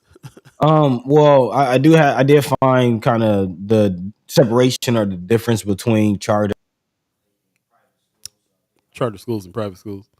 yeah. So public schools are run by local school districts. More importantly, the money is funded by tax dollars. Mm-hmm. So public funded fully by tax dollars. Got it. Charter funded by both public and private. Got it. Private is private. All private. Right. So again, you have public, which is all public, private, which is all private, and charter, which is in the middle, basically. And Nebraska is not legal. We do not have charter schools in Nebraska. Correct. There is no mixture of the two. It's either public or private. So we either have public or private, and private. And the argument is that people think that money is getting taken away from public school to go to private schools. Correct. And that people are going to be using private schools in a bad way, excluding people and so on and so forth. Yes, but taking up the tax dollars. Taking up the tax dollars. So the question is, or is that really what's going on? Are they taking money away from public schools to give to private schools? And that seems to be the confusion, which That's hopefully, Sister Kimber can get to the bottom of from reading the bill. okay. Well, we can leave it there. Um, Marianne Williams in the chat earlier was reminding us about where those taxes come from. They come from property taxes. Public schools are funded by property taxes. Districts and neighborhoods with wealthier citizens are better funded than poor neighborhoods. So that's always been a problem. Yep. Which again is why I support, the idea of private schools in low income communities, because it's not just relegated to those property taxes in that area. If I live across town, but I want to financially support this school, then I can donate. So really, like if the people that are upset that like lower income areas are not getting enough OPS funds, it's really not because we have access to OPS budget. It's really because the money that is spent in those low income areas are coming from the taxes from the low income areas. So it's not like we can go pull more money from higher income areas. I mean, somebody did that accidentally recently, but uh, Well, and got in trouble for it, mind you. got a hand slap, got a hand slap. But yeah, we can't go pulling money from higher income areas and bring it to that. That's not how the OPS budget works. So if that's the case, we're stuck with low home ownership, low income areas, and those are the taxes that get taken to fund public schools, and we're going to have a shortage of teachers and all kinds of stuff going on with public schools because Right. of it. Right. So And if that doesn't change, if they can't move this budget around in a different kind of way, in a more equitable way, if that doesn't change, then you have no choice but to if you're living in an area to have to deal with what the school that you deal with. and even that will take time. Again, to Senator Wayne's point, I understand why he, at least what he told us, as far as why he supports school choice, and the fact that he has parents who have children in OPS coming to him like, how can we improve these schools? And when he talks about how to improve these schools, it's like it's going to take 50 years. You know, do you wait that 50 years for that tax formula to change, for those dollars to make the way, make it to those communities, and then for those dollars to actually have an impact? That takes a long time. So what do you tell these people, to continue to wait? These last 2 minutes, we need to make a clip and float that around. We just broke it down. I mean, he told us. Breaking down You what said you Justin break it Wayne down has what already. Justin Wayne already told us, but I'm saying add that to what we just described, all the way from the front, where we said, where we were breaking down what a public school is, private school is, charter school is. We did a thing that led to this thing, and that explained everything for me just now. So I'm gonna remember to cut that out, because we gotta make a clip of that and listen to it over and over again. Brooke says, I think there needs to be micro schools in our neighborhoods. Okay. Maybe, Okay. maybe even child care facilities get more money to expand their education part of that. Hmm. Hmm. Mm. We're gonna move on here. It is 8:28 right now. If you believe in the concept of time, buddy, let's do a little lightning round. If we got anything else going on, we'll pick up this conversation again another time for sure. But I think we came to a real natural break in that conversation right now. So appreciate it. Whoa, one more thing. Wanda Lewis says also consider federal programs that sponsor both public and private schools in consideration when it comes to Title I and national school lunch and breakfast programs. Another little piece of nugget to put in there. So we have private schools, we have public schools, we have charter schools. It's a mix of both, but there's also federal programs that sponsor both private and public schools too, in certain ways. So lots to consider there. Appreciate that. Yeah, man. Pops said, yes, that breakdown was a revelation. Me too, Pops. Now I Okay. get it. Okay. Well, I'm a believer that understanding is the rock on which man builds himself. So, if we can come to an understanding, then we can actually begin to build something with a strong foundation. So I'm glad could break it down. Man, message. Well, moving forward, let's go ahead and pivot into the next thing. Chat Chambers kind of teed this up. I do want to talk about the California ban of Nebraska. Again, some people have mentioned that there are schools that support LGBTQ plus students and certain groups. But what about states, entire states that support? Apparently, this is the message that California is sending since 2016, according to this article from KETB3. California has been making a list of places where state funded travel is restricted because of certain legislation in those states. And now Nebraska, with passing of certain bills, has been added to that state. Considering Bill 574. Again, LB 574, which Nebraska just passed, which puts limits on gender affirming care. Again, that is a violation of California state law. And apparently, that is causing California to block travel to Nebraska. According to California Attorney General Rob Bonta, he says that these laws constitute a clear case of government overreach. Bonta especially pointed out LB 574, again, which limits gender affirming care. Also, John Carl Dinkovich, who's with Omaha for Us, an LGBTQ plus center in Omaha, says the move by California isn't surprising. He says Nebraskans should be aware of this restriction, saying in this particular case, I think Nebraska is reaping what we sow. When you are passing these types of policies, you can't really be surprised when others are pushing back because of it. Chickens come home to roost. Man. So again, if you're paying attention, this is a big thing. This isn't just some small feat because Omaha, specifically looking at all of the investment that Omaha has made with Gene Leahy Mall, Tiff Alley, tourism is a big dollar item that Omaha is looking at. And if any state is restricting travel, you got to know that that will impact the travel and tourism dollars in that whole sector.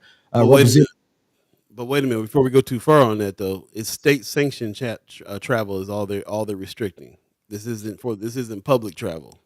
Okay. Well, still, that is still enough for Visit Omaha to be concerned. Again, representatives from Visit Omaha were not immediately available for comment. But in a statement, they did say that being in the business of tourism, we obviously don't like to see travel restrictions such as this, and we will always strive to be a welcoming community for everyone to visit. So, again, speaking of chickens coming home to roost, that whole Nebraska isn't for everybody is kind of coming back to bite them. I don't know why I find it so funny, but it's just funny to me. Definitely a political move, political statement for California to do that. They're making a political statement against what's been going on here in a big way. But any state that got a San Francisco in is going to be acting real funny with any kind of LGBT2 messed up laws that another state's doing. Yeah. Yeah, but it's really interesting. I just thought it was really interesting that there was even a list of state sanctioned travel restrictions on and that anybody would even put a list out like that. Like, we're not going to spend any state money on any kind of travel to that state because of their laws over there. Bold statement. Man. So You gotta cut that window. That window's really messing you up. You're all stuck. You're asking what does that mean?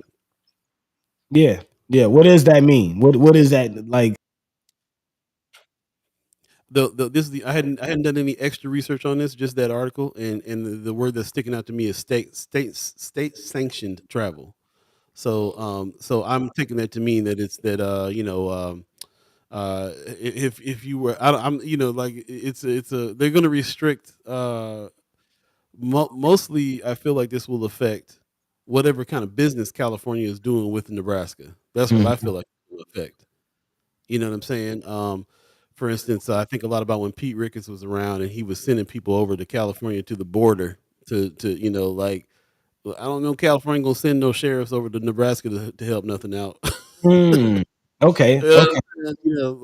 We can dig into what that actually means, but Well, that woman in the chat coming with some interesting perspective as far as what that means for schools. She says it is travel funded by the state, such as state employees.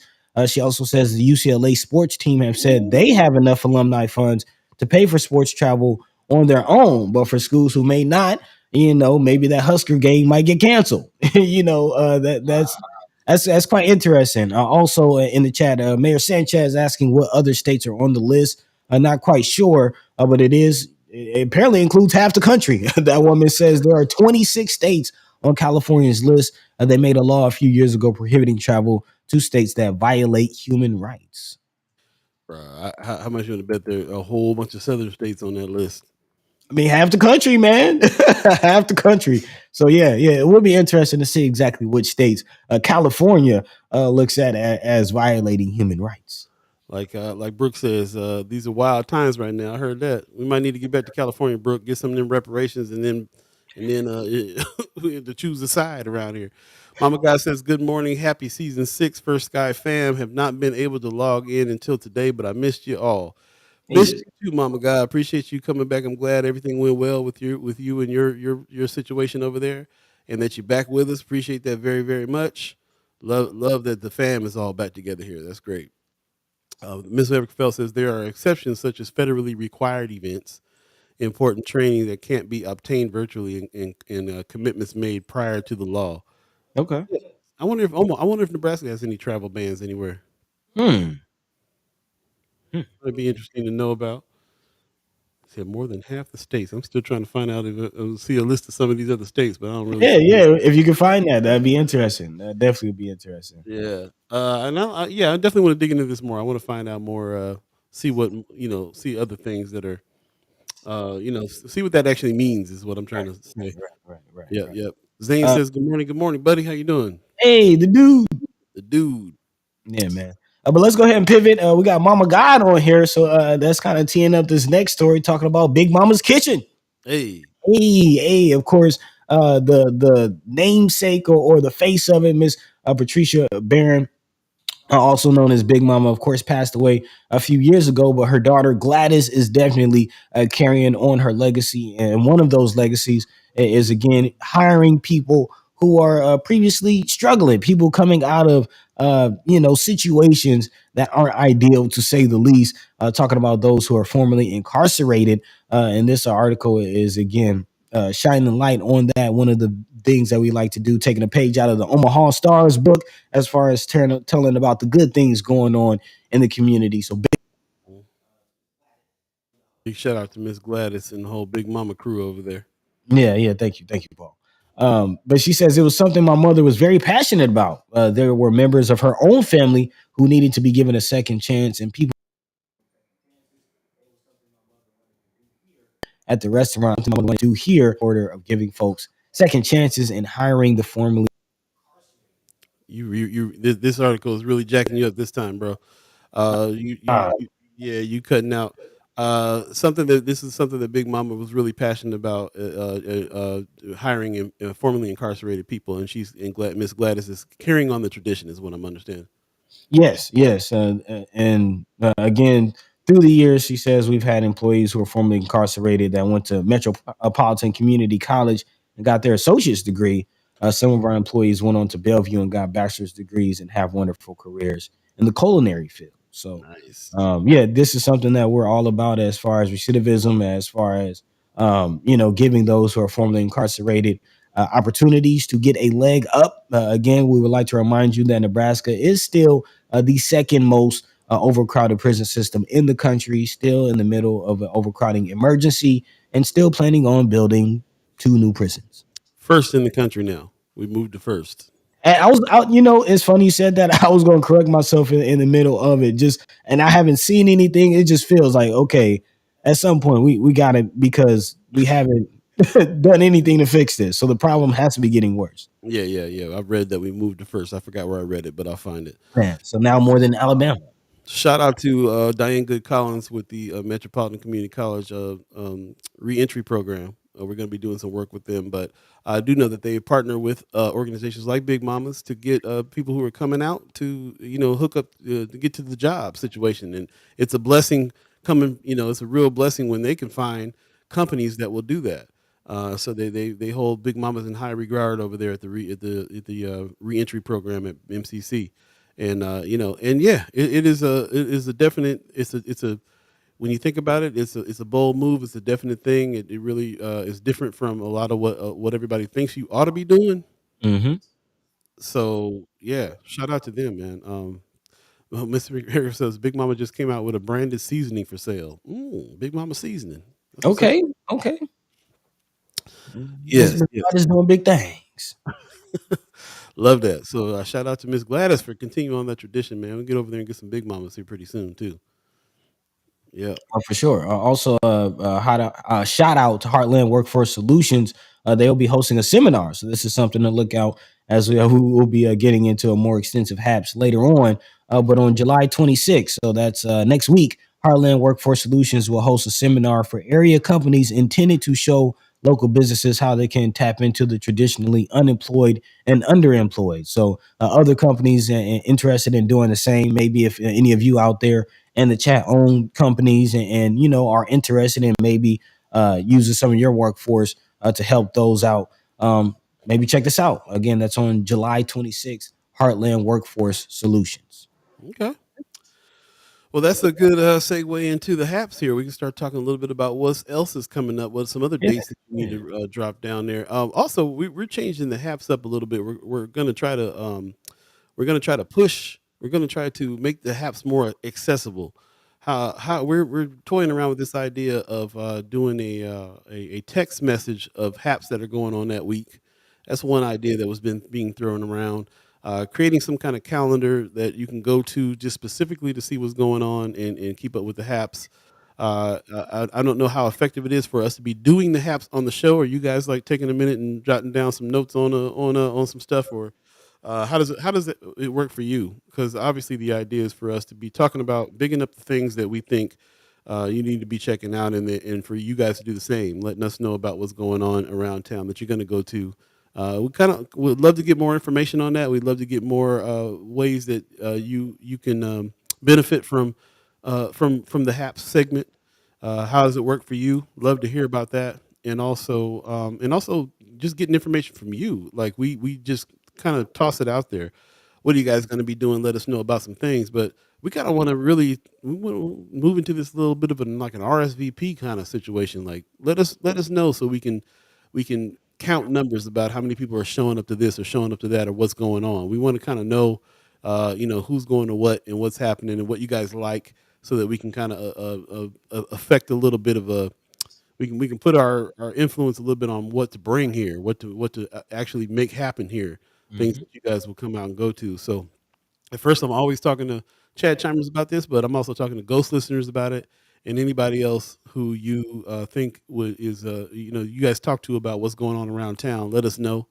Yeah, we're talking about maybe starting an Eventbrite situation, but we're not going to be selling tickets for any of these things. We just want to make sure that we can let people know what's going on. So if Eventbrite is a thing, do you have the app on your phone? Is that how you check out what's going on around town? Because the Eventbrite does have a pretty nice calendar as well. That you can do that too. So we'll figure it out. Wanda Lewis says there could be a category page with First Sky community happenings. Okay. Appreciate that idea. Yeah. Tony Bennett just passed away. Wow, 96. Oh, Mm, rest in peace, Tony Bennett. Man, lived a long life. man, Breaking news there from Miss Erica Fell. Appreciate that. thank you. Rest in peace. Free tickets and registration. Yeah, that's kind of what I was thinking about, Brother Johnson, on the Eventbrite situation. We can look into that for sure. But yeah, what do you guys use? Does anybody else have the Eventbrite app on their phone? You guys use that to find out what's going on? Mm. Do you use Facebook events? Is that a thing? Do you guys look at it there? For those Instagram users, how do you track what's going on Instagram? Do you just see a post and then write down where you want to go, or take a screenshot, or like just let us know how it is that you figure out what you're going to do. For those of you that plan on going places on the weekend or next month or whenever, let us know how you do that. I know there's a lot of people out there that just kind of spur of the moment. What's going on tonight, and then we roll. But I'm asking those people too. How do you find out what's going on tonight and then roll? Does text message irritate you like it irritates me? I don't know if I want a text message telling me, but ringing all the time telling me what's going on. But maybe there's a text message that can be sent out once a week or something like that. So a lot of options. Let us know. Marlon Harrison says Facebook events work for me. I Okay. usually go off of Facebook events. What about you, buddy? Um, Facebook events, word of mouth. Yeah. Mostly Facebook events though. I will be honest. Okay. Well, let's go ahead and jump into some haps. Speaking of Facebook events, Speaking of Facebook events.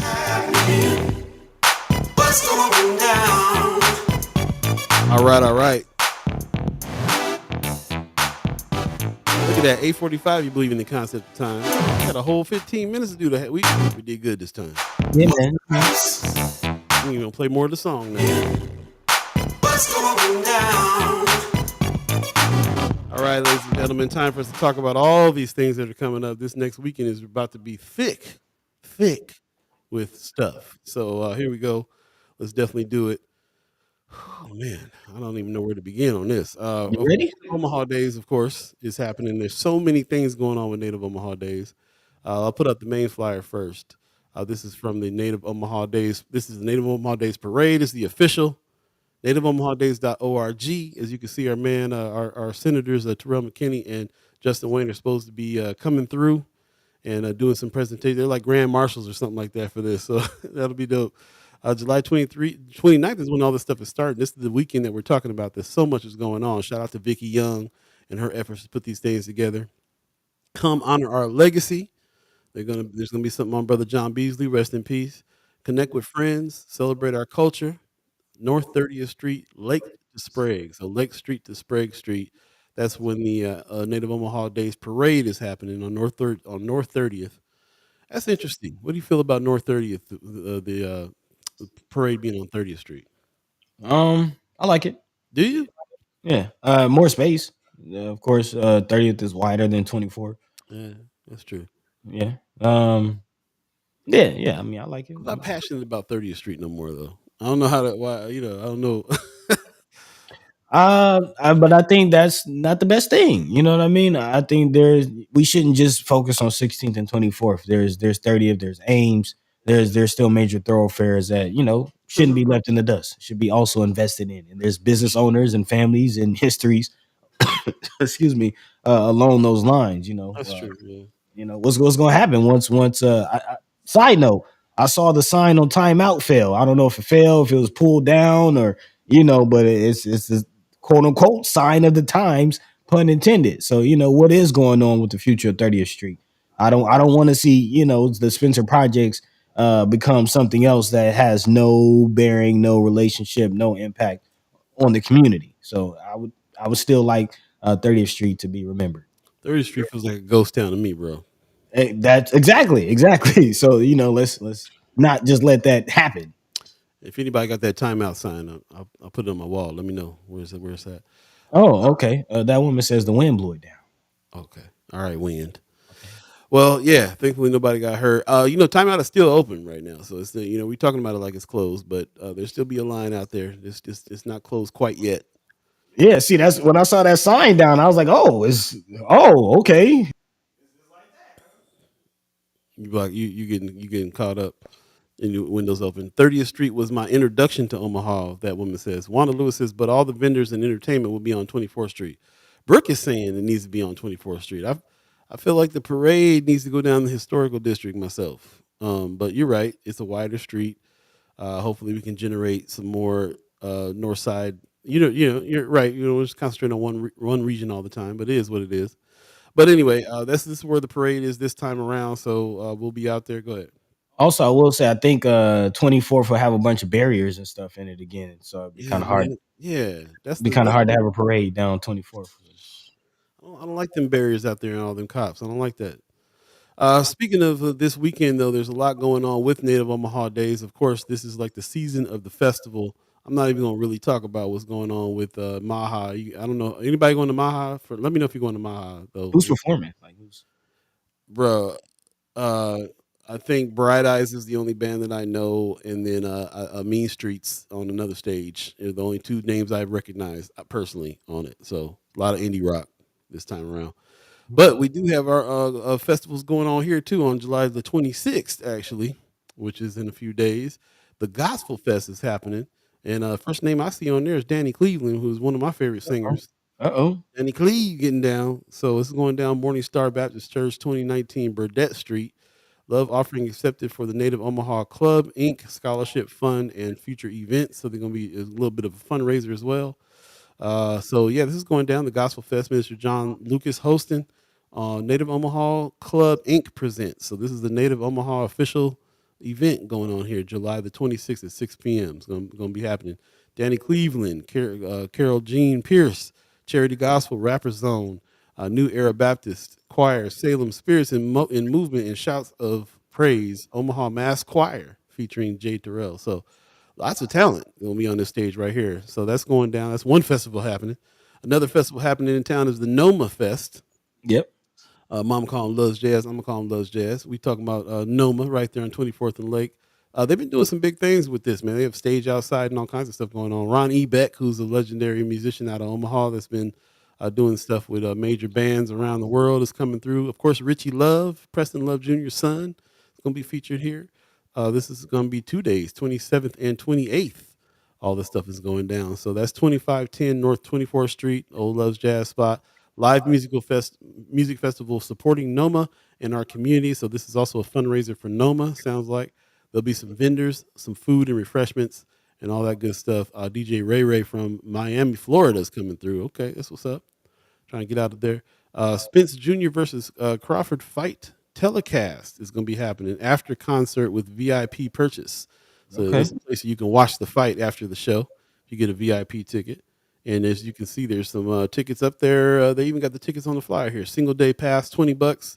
Friday and Saturday pass, 35. VIP, $50 ticket. Not bad for a VIP ticket to see all this music for a couple days and watch the fight too.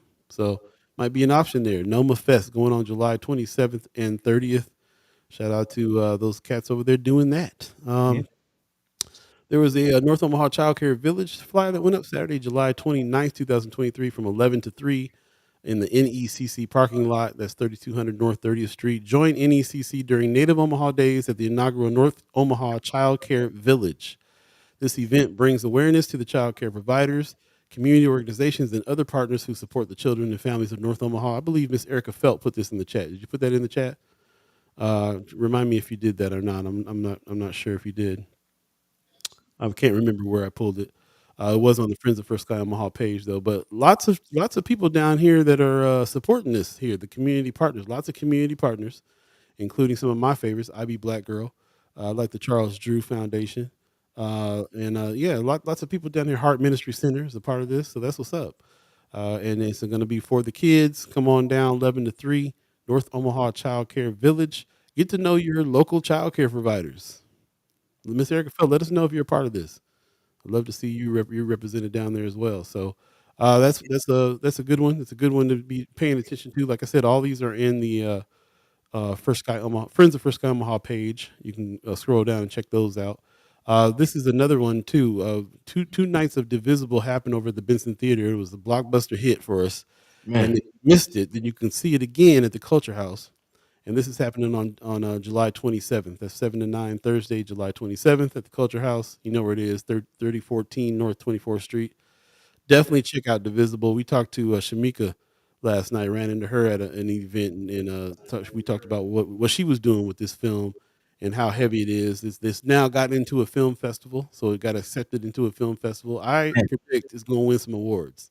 Man, yeah, I'm excited. Just hearing the people that's behind it, hearing the work that's been going in, and now hearing the response is getting. We're actually working on getting Shamika on the show to give us a little more context and have a little conversation about redlining and what she has going on. Again, if you don't know, formerly of the Doug and Mika show. So yeah, some good conversations and collaborations coming up. Yep, we're gonna try to get on Wednesday since this is a Thursday screening, so you can talk a little bit about it, remind you guys about it. So we'll talk about it then. Very, very deep film on redlining and with the Omaha focus, really showing how redlining has really worked with as far as we're concerned. Man, Yeah.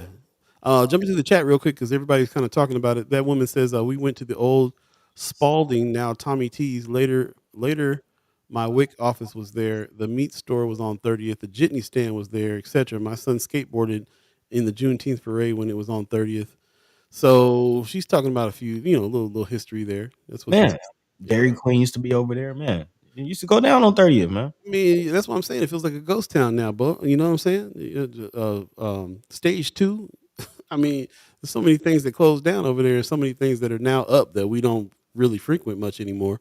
I mean, the only time I go to 30th Street now is go to Big Mama's, unless I'm gonna go sit in line and get some time out. So, Yeah. it is what it is. But she said Brooke also was talking about how Maha doesn't feel like it was promoted as much this year.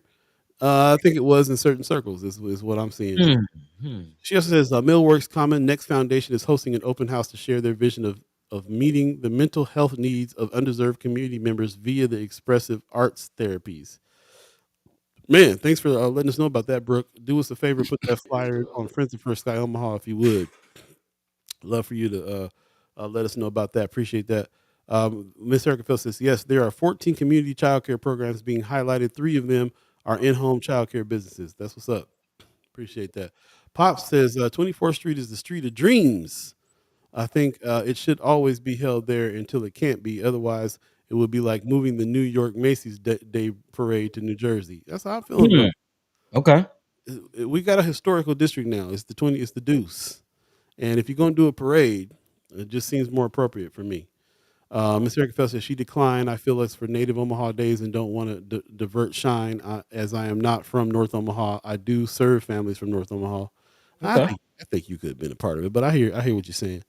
Going back to what Pops was talking about, man, Street of Dreams was a documentary I've been seeing a lot on PBS and stuff like that. My great Gramps was on there. Somebody just cut out this article with Great Gramps and put it up. This Hmm. is this is from back in the day. Looks like 1983 or somewhere around there. I can't really see that date. Got to put my readers on. Showcase may remain silent. This is an article that was talking about when he was going to shut the showcase down. And I'm looking for the archive of this so I can read the whole article. But it sounds a little bit like he's talking about he's speaking some truth about what was going on in the area when it was time to shut the showcase down. He was looking for people to buy it, and nobody wanted to buy it, and it was kind of an interesting thing here. So shout out to the organization that found this and put it on Facebook. I just jacked it and pulled it and put it on my page. But yeah, I'd love to go. I'm glad I have a reference now. I'm going to go try to find the archive of this article and read the whole thing, see what he was talking about there. But I put it up on my page saying it's about time for us to talk about the showcase, all the stuff that's going on the 24th and Lake Street area, the Deuce Corner. This is the one building that has not been touched yet. I know that it's owned by OADC, and I know that there's a club in it that opens from time to time. It's about really all I know. It's never really brought up in any plans. What it is they plan to do about it? I know it's a historical building, so they cannot tear it down. They have to do something to revamp it, and nobody's really talking about revamping it. At least they're not talking to me about it. And I put myself out there all the time as the great grandson of this man right here, Paul B. Allen Sr., who owned this, and the Allen Showcase has been a legacy spot in people's hearts and minds for a long time. Should we have it again on a corner now there's Noma and other places to play music?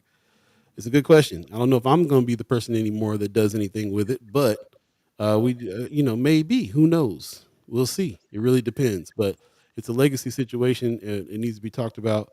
And I'm glad that this organization found this article and posted it, put it back on my mind for sure, just to hear about what was happening. Man, I'm kind of reading through that article, and it makes mention of the Franklin Credit Union scandal and how that how the showcase traded hands with that, and yeah, that's man, that might Bro, might be a bigger conversation about what really happened in our community. I think that's a black eye that we don't really talk about as much as we need to.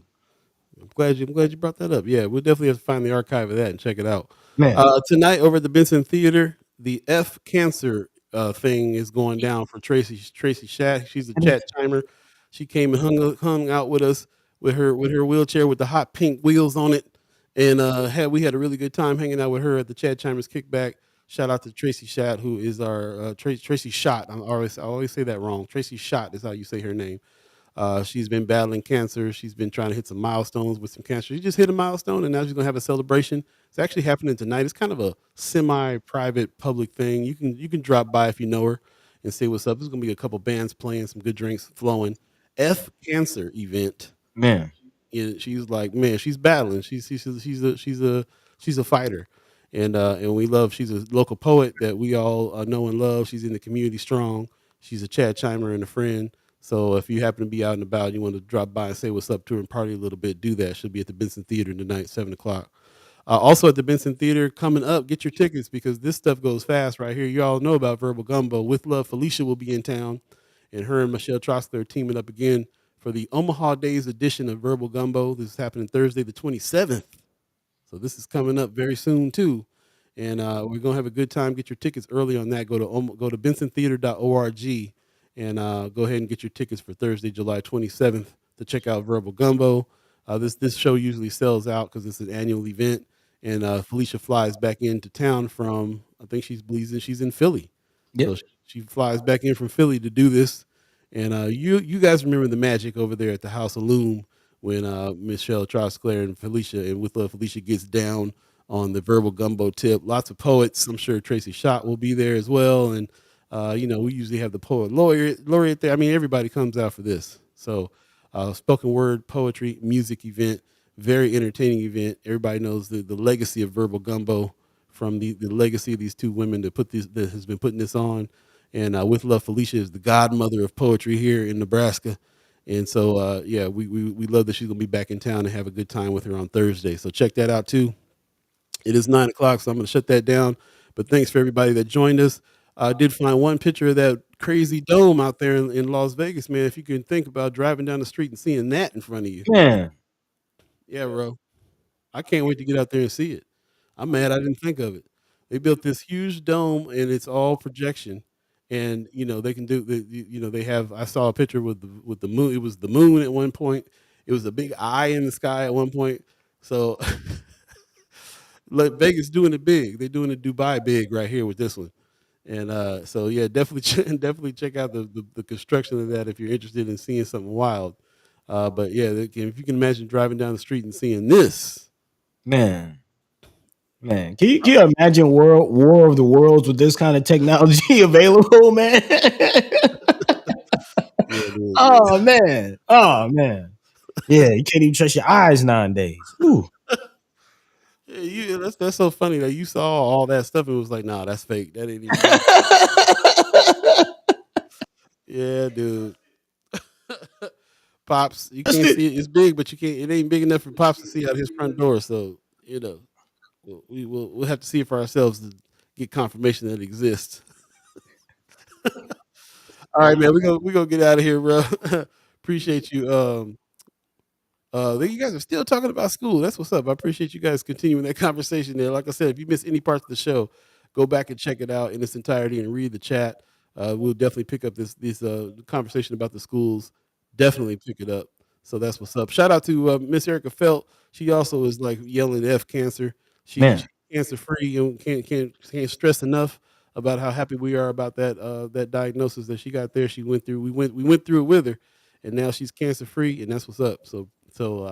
And appreciate you opening up your story and sharing it with us anyway, man.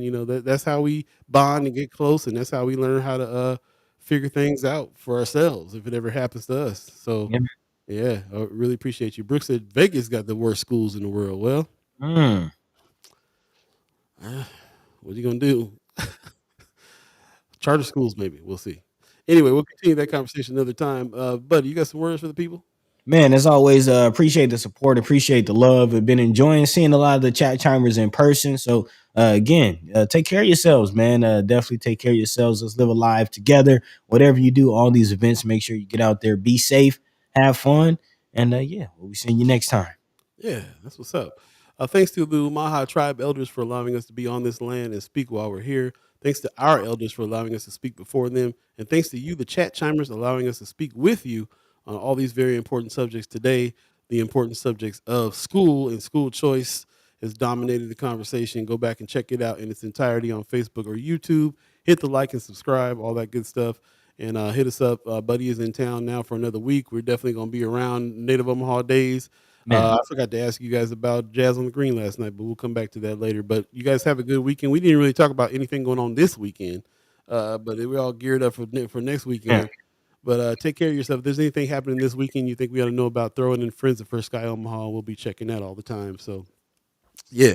With that said, we're going to go ahead and get out of here. Thanks again for making this a very, very powerful show. And we will see you with the Senators on Monday. Again, this is First Sky Omaha Radio, First Sky Omaha in the morning. In the morning.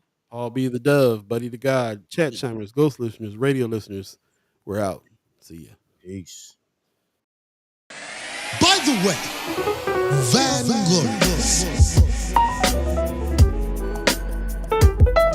This is protected by the Red